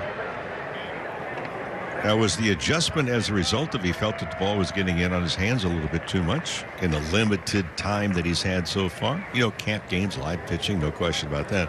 You're not going to get jammed in batting practice. Batting practice is basically mechanicals to get ready, to get loose, and get ready for a ball game that's going to be coming on. Now Bradley pops it into the air into left center field. Coming on in to make the catch, Jason Martin just came into the game, and Hudson 1-2-3 following Treinen's 1-2-3 inning. We go to the bottom half of the 6th. Dodgers 4-2. Changes for the Dodgers as Jake Lamb, Max Muncy, Will Smith, Justin Turner. They're just leaving. What a good idea. Anthony Goes. Last year in a half a dozen appearances, 6 2/3, got the job done. Hard-throwing left-hander. Meanwhile, Dodgers have retired 9 consecutive Cleveland hitters. Treinen, flawless. Hudson, flawless. And Justin Brule, after that botched infield pop-up that was ruled a double, he was terrific. Brule an inning and 2/3. Treinen an inning. And Hudson an inning.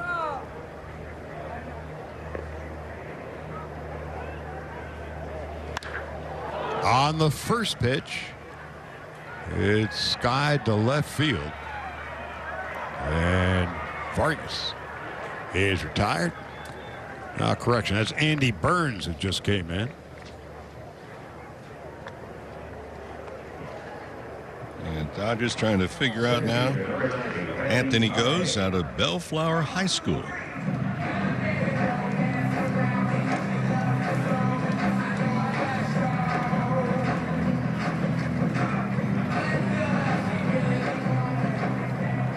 Andy Pejas is the hitter.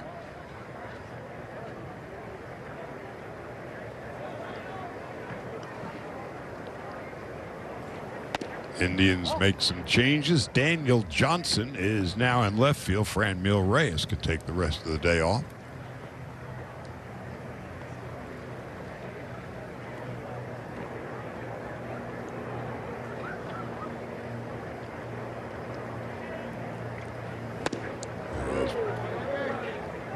Peja swings and misses. James Outman was out of the game. Just had a thought, Charlie. Originally, the lineup that we were given had Chris Taylor, who was going to serve as a designated hitter. So our intrepid reporter, David Vassay, asked David, I said, can you run it down? He goes, well, it turns out Taylor did take batting practice on the backfields, but then informed the coaching staff that rather than serve as a designated hitter and swing the bat and then have to wait for a while, that he would rather not play in the game and get some extra work in on some of the other facilities. So the luxury of spring training.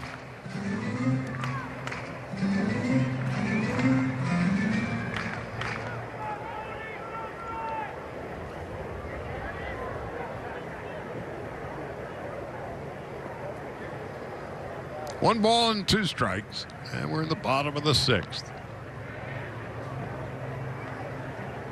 Goes, delivers, breaking ball low. Goes not only fastball from 92 to 97 in high school, played the outfield, he also ran track. He ran the 100, the 200, the 4x100, the 4x400 relays. Wow. Football.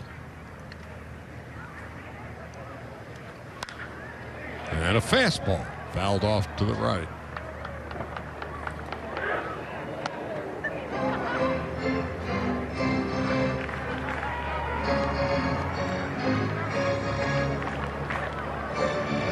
Joe's favorite player growing up, Juan Pierre. Isn't that nice? JP. He picked a good guy. Juan Pierre was like Sara Lee. Nobody didn't like Juan Pierre. He was just, he gave you everything he had, always had a smile on his face. He loved being at the ballpark.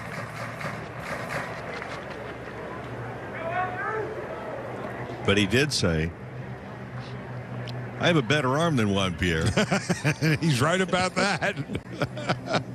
So he knew very well his favorite player. Swing and a miss. Pejas is done. There's 2 out.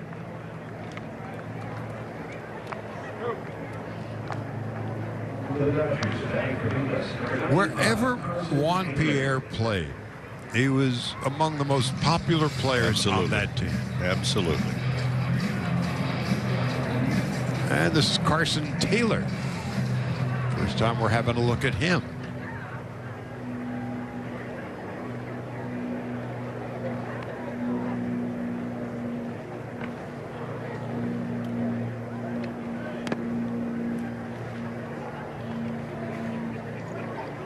JP, as they called him.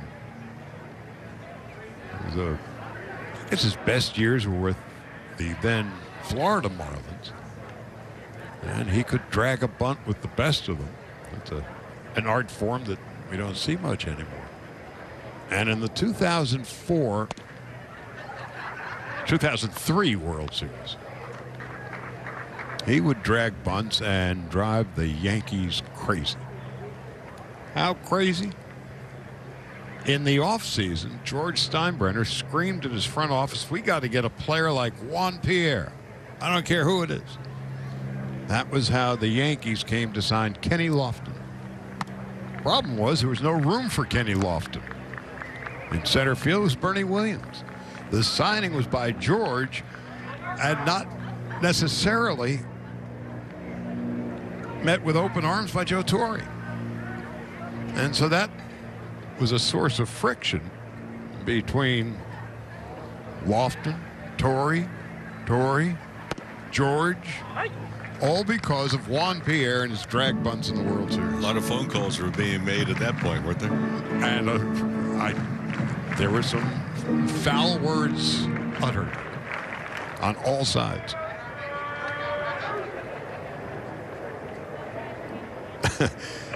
And by the welcome back dinners that they always have, liner foul off to the right. Carson Taylor, the pinch hitter. Lofton didn't want to go to the welcome home dinner. I mean, he'd been at spring training for what, 6 weeks, and He already wanted out. And it was a long year in 2004 for Lofton. What was on the menu that night? Crow?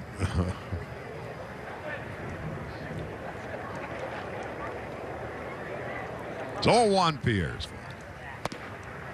Taylor takes high. Ball 4.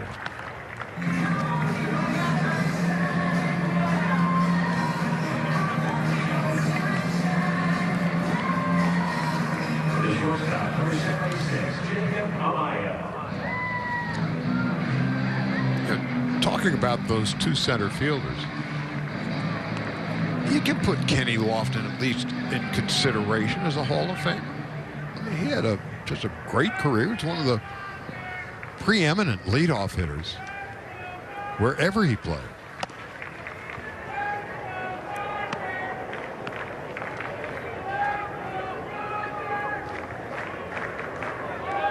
Jacob Amaya is the hitter.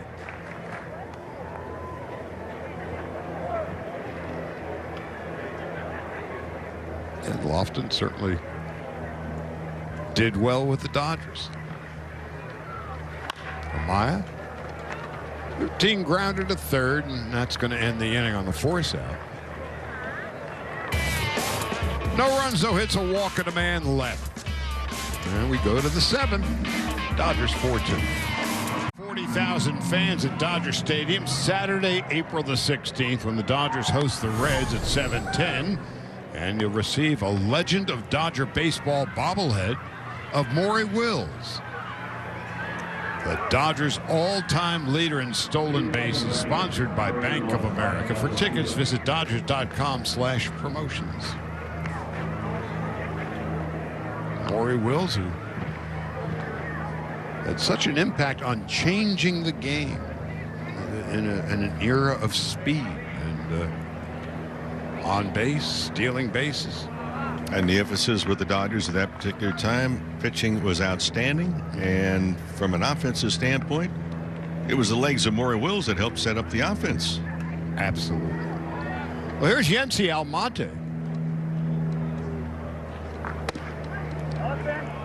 Dodgers have seen him over the years as a member of the Colorado Rockies. 114 career appearances with the Rocks, 4-4 and a 5.30 ERA. Grounded to third. That's Eddie Leonard throwing on to Andy Burns, and that's the first out of the 7th. Lots of newbies on the field for the Dodgers now. Time to shine for the younger players.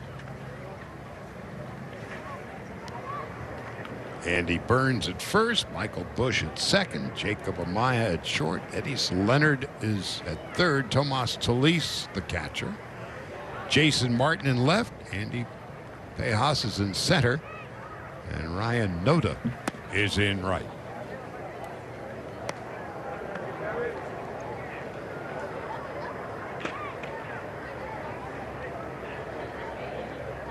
Arias is 1 for 2 today.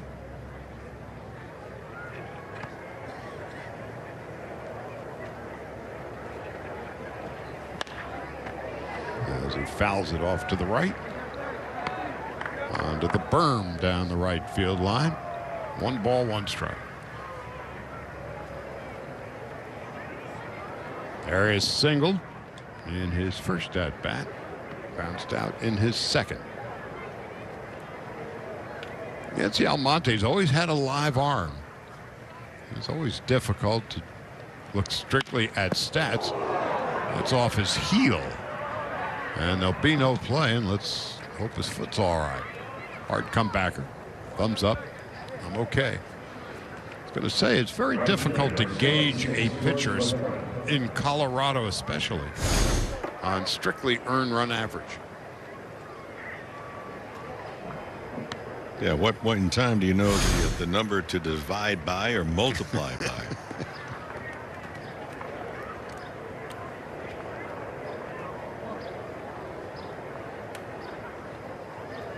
And Weird things happen in Colorado, and especially, it seems, 7th, 8th, and 9th innings.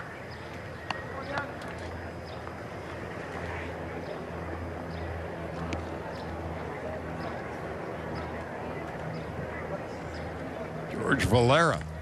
First time we're seeing him, left-handed batter.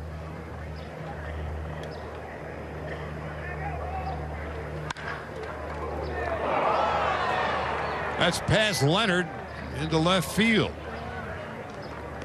Certainly playable. First and second now with one out. Number 28, Ernie Clement.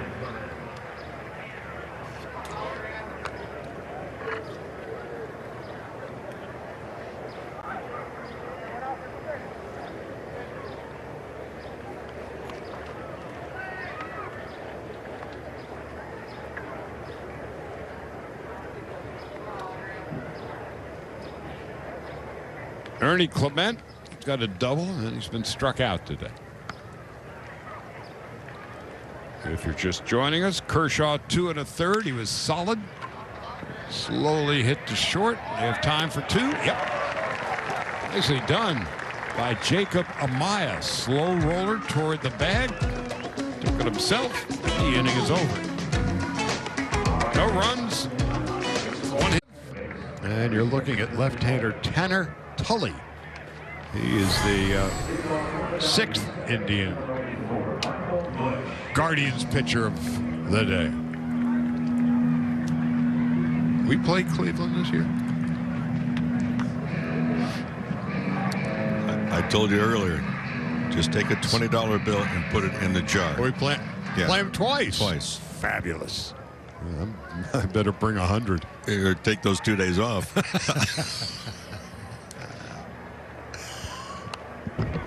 Now back it's 0-1. Michael Busch, his first at bat of the day. Dodgers are very high on this left-handed hitting second baseman.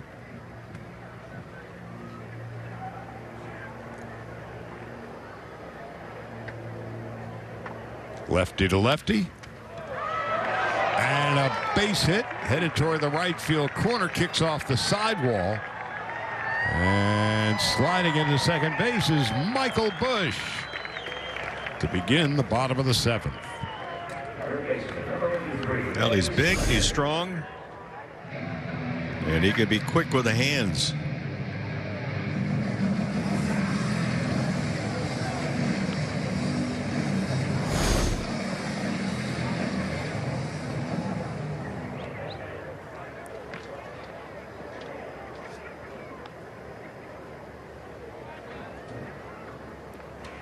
Tully went to the Ohio State University. Like there's another one.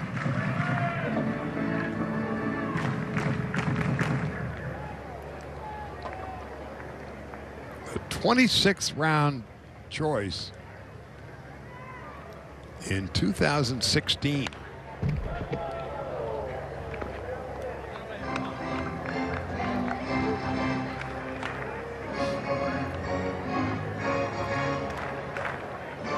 Shane Bieber started it off for the Indians. They really didn't have very much. In an inning of third, 4 runs and 3 hits. Surrendered 2 home runs, a solo shot to Gavin Lux beginning the game. Now here's Edison Leonard. Slow grounder to short. That's going to be an infield hit, unable to be fielded cleanly by Jose Pena.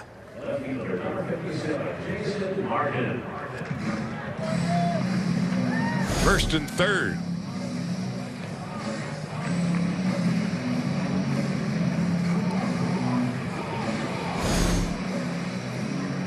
Presumably a base hit.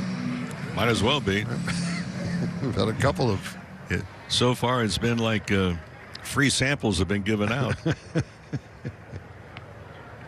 They call that an error? Oh, there you go. Take that. Go big figure. shot. Either way, it's first and third and 1 out. Oh, pretty bunt.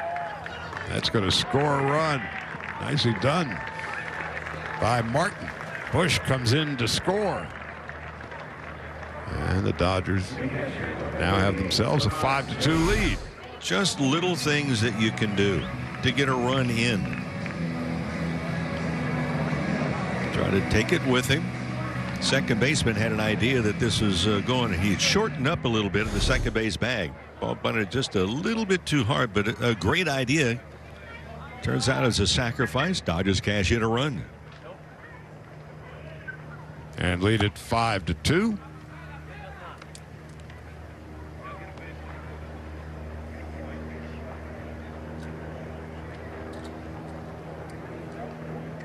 Tomas Talis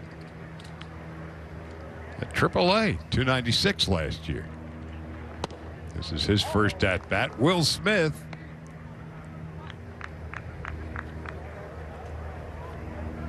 was 1 for 3, and here's Talis batting in the spot vacated by Jake Lamb, and Lamb had a wonderful day.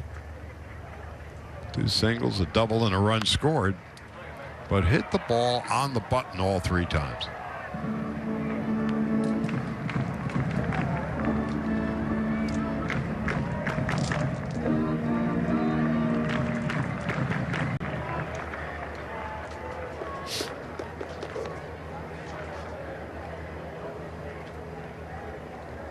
With 1 gone, grounded to the right side, advances a runner to third. Talis is retired, and there's 2 out.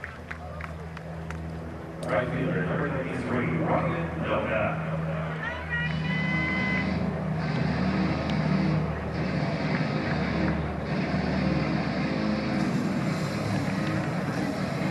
This is Ryan Noda.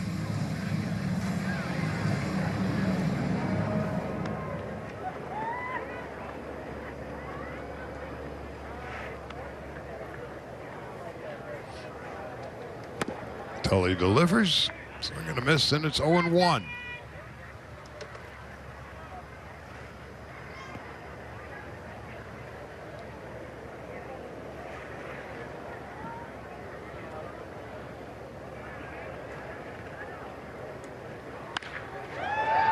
Broken bat blooper, and that's going to deliver a run, and the Dodgers take a 6-2 lead as Leonard comes in to score. Noda getting, he's a big guy to begin with. You start to look at the character of these younger players and you do research. And for Noda, in high school, all 4 years, he was the captain of the baseball and the basketball teams.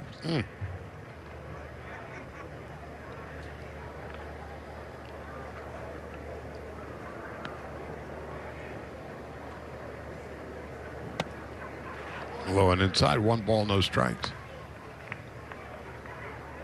Here's Andy Burns, who was up with the club for a time last year.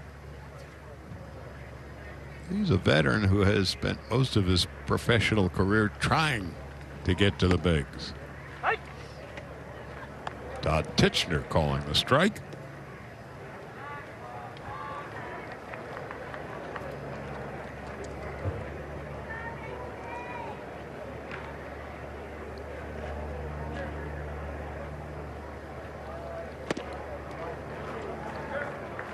One ball, 2 strikes. Burns' at swing gets a little bit too long at times, including the last offering that he made.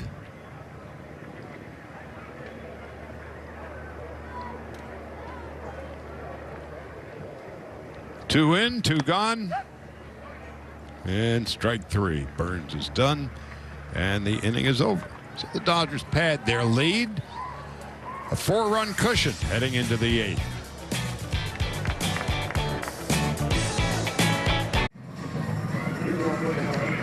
A 5-year-old right-hander. Dodgers picked him in the 23rd round in 2018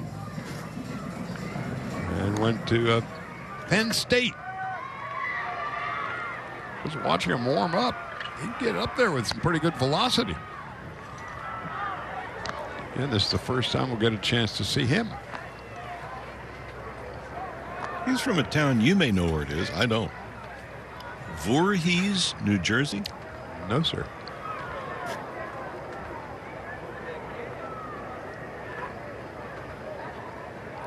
Okay. Hoboken I got. Okay.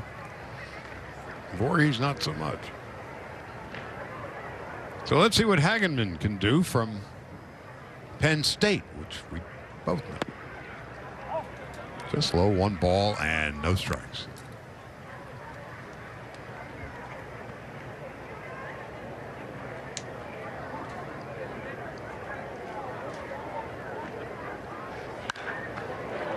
Slap to left, and that's going to go over the head of Martin. 1 hop to the wall, and a leadoff double here in the 8th. Number 67, Stephen Kwan. But the big stories of the day: Kershaw very solid in his 2 1/3 innings, 37 pitches. Gave up a couple of runs, but struck out 4, walked 1. Justin Brule was terrific in 1 inning and 2/3. Blake Trinan flawless in his 1 inning, striking out 2. Daniel Hudson 1, 2, 3. And Yancy Almonte gave up a hit in the 7th. Dodgers with the 6-2 lead. This is Stephen Kwan.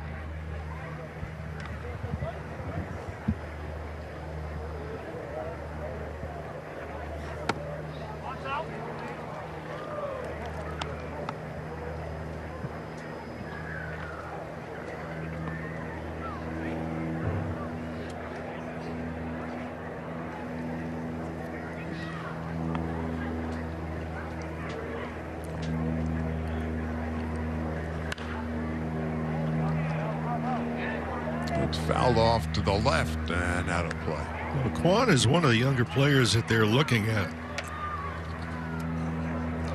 And they like what they've seen so far. 311 in AAA last year. But he had some injuries, only 103 at-bats.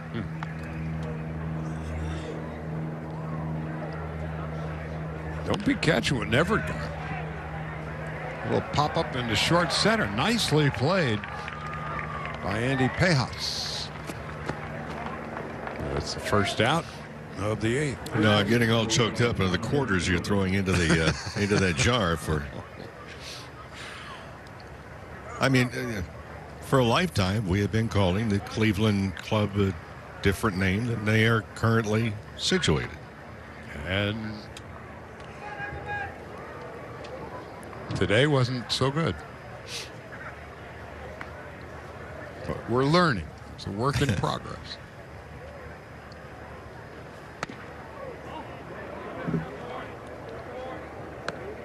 Jonathan Engelman, his first at-bat of the day.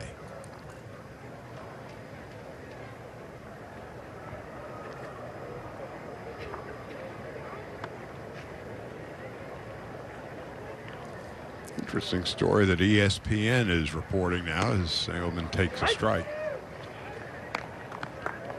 According to sources, ESPN says that they are expecting in New York City to roll back the vaccine mandate, which is significant above and beyond the Brooklyn Nets. But both the Yankees and Mets had a lot of guys who were not vaccinated. And so then there was a question, could they play? Yes. But it looks as if New York Mayor Eric Adams is working with the NBA and MLB and put an end to the mandates. And the latest report is things are improving as far as with COVID. Knock on wood.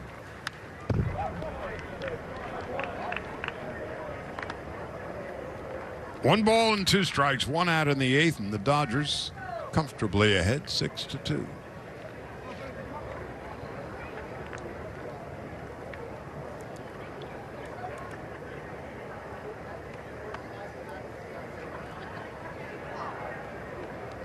The 1-2. Taking high and away. Yeah, that was a miss, but it was still pretty much right to the target. They were trying to go just off the plate outside and see if Engelman would expand the strike zone. He did not. A bit of a tail on it, too. There was some movement on that pitch.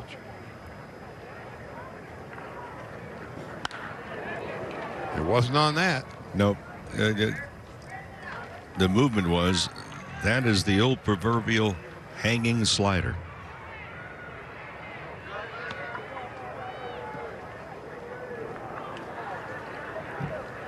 Two balls and two strikes.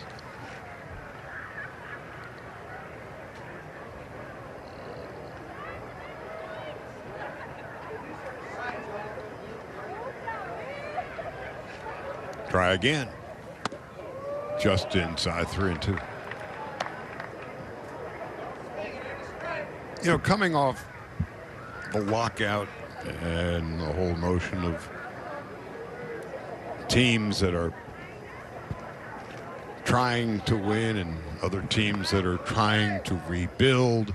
One man's rebuilding is another man's tanking. Line toward the right field corner and just foul.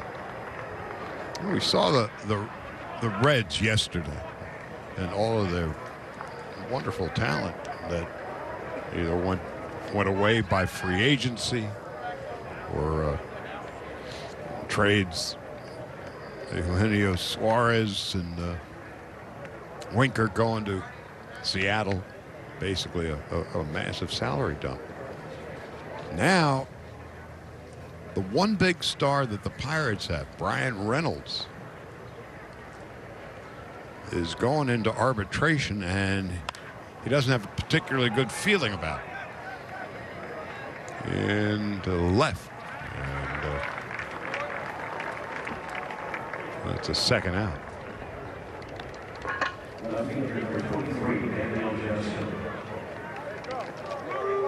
He was an all-star, a finalist for both the Gold Glove and Silver Slugger awards, the real star that they have. Made $600 grand last year. And he submitted a proposal for $4.9 million, and the Pirates came back of $4,250,000. And anybody who wants to deal with the Pirates, they want him. And to this point, the Pirates have said no. And now he feels, going into arbitration, he's being lowballed by the team. And somehow that just ain't right. And the arbitration, the ruling goes either into the player's number that they have submitted or the team's number that they have submitted.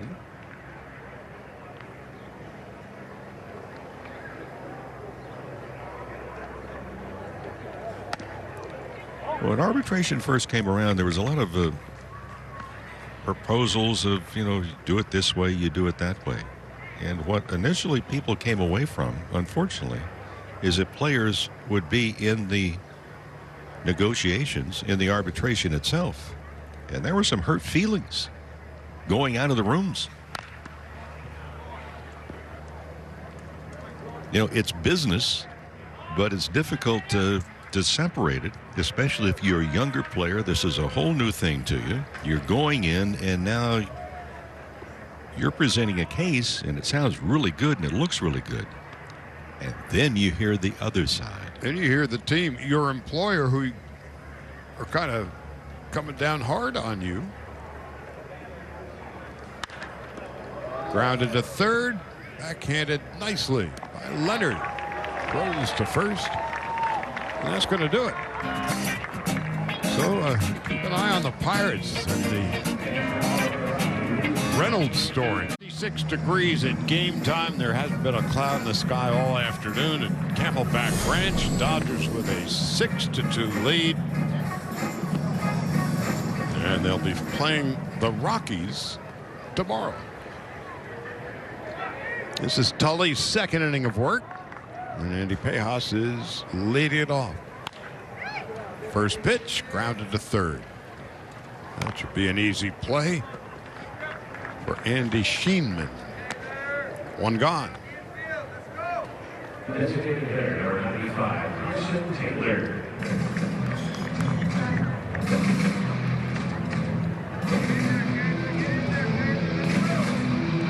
Carson Taylor's second at-bat of the day.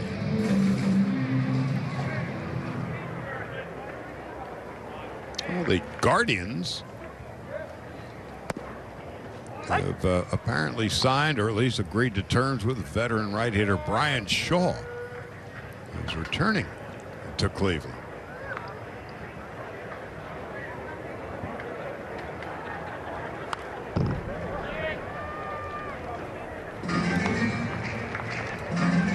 Francona says that Shaw provides some stability and dependability out of the bullpen. He is nicknamed Uncle Brian.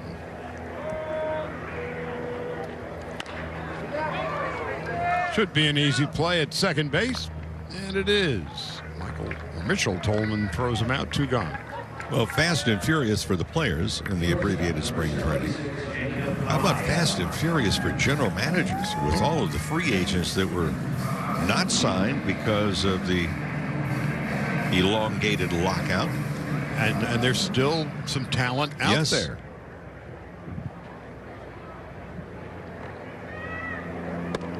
Jacob Amaya takes a strike.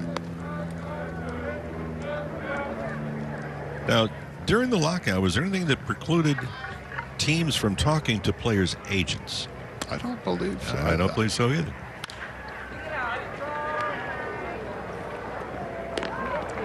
And a 1-2-3 inning, and we'll go to the 9th. Last lick. Dodgers 3 outs away from their first win of the spring. Zach Plunkett, who can catch, play right field, and pitch. He was drafted by the Diamondbacks in 2018 out of Arkansas. And then pitched some time at TCU. Zach Plunkett.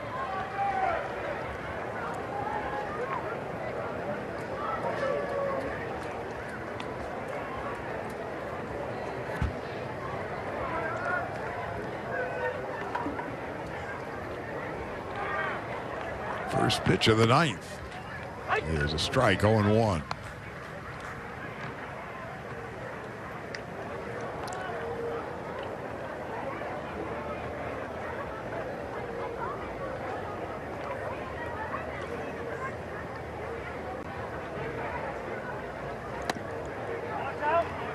Just outside. You can hear Todd Titcher say that's out.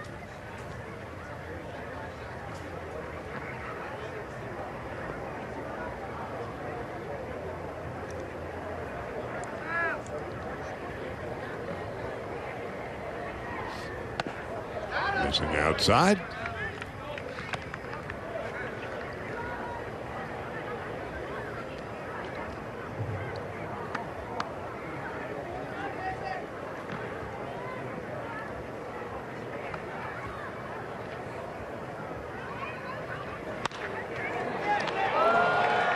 That was a scorcher.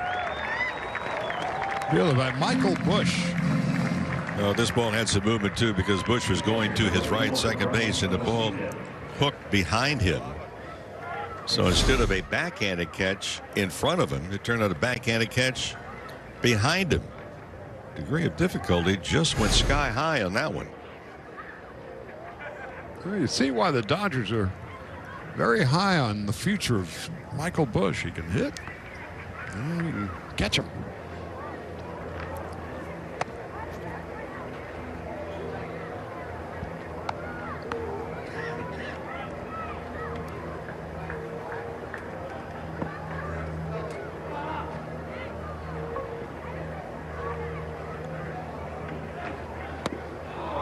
Swing and a miss.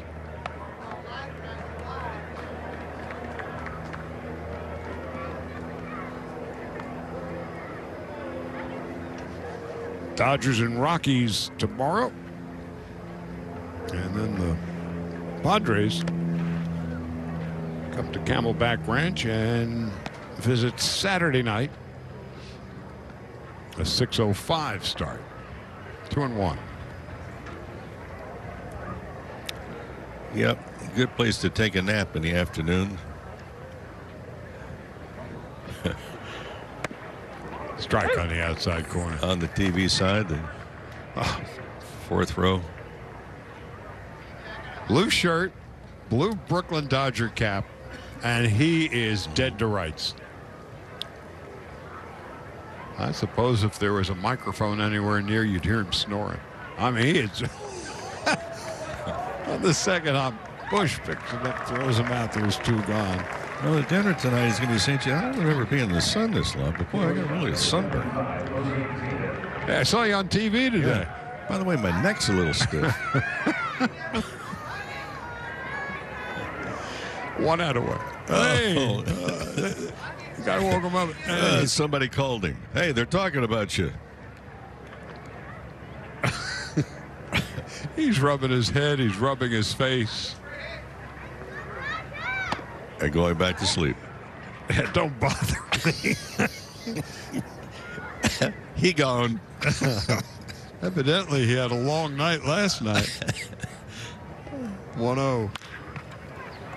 Well, Michael Busch with 3 assists in the 9th. And the Dodgers win their first spring training game of the year. Busch has turned in a nice day. A good day for Kershaw, the bullpen of Brule, Trinan, Hudson. Lux a leadoff home run. And Jake Lamb with 3 bases. All in all, a good day for the Dodgers, their first win of the spring. And we're just 2 weeks from Friday. It's opening day. That's a wrap for us. Final score. Dodgers 6 runs and 9 hits. The Indians 2 runs and 7. Back with you tomorrow at 1 o'clock when the Dodgers face the Rockies. For Rick Monday, Kirsten Watson, Charlie Steiner saying good night and goodbye, and talk to you again tomorrow.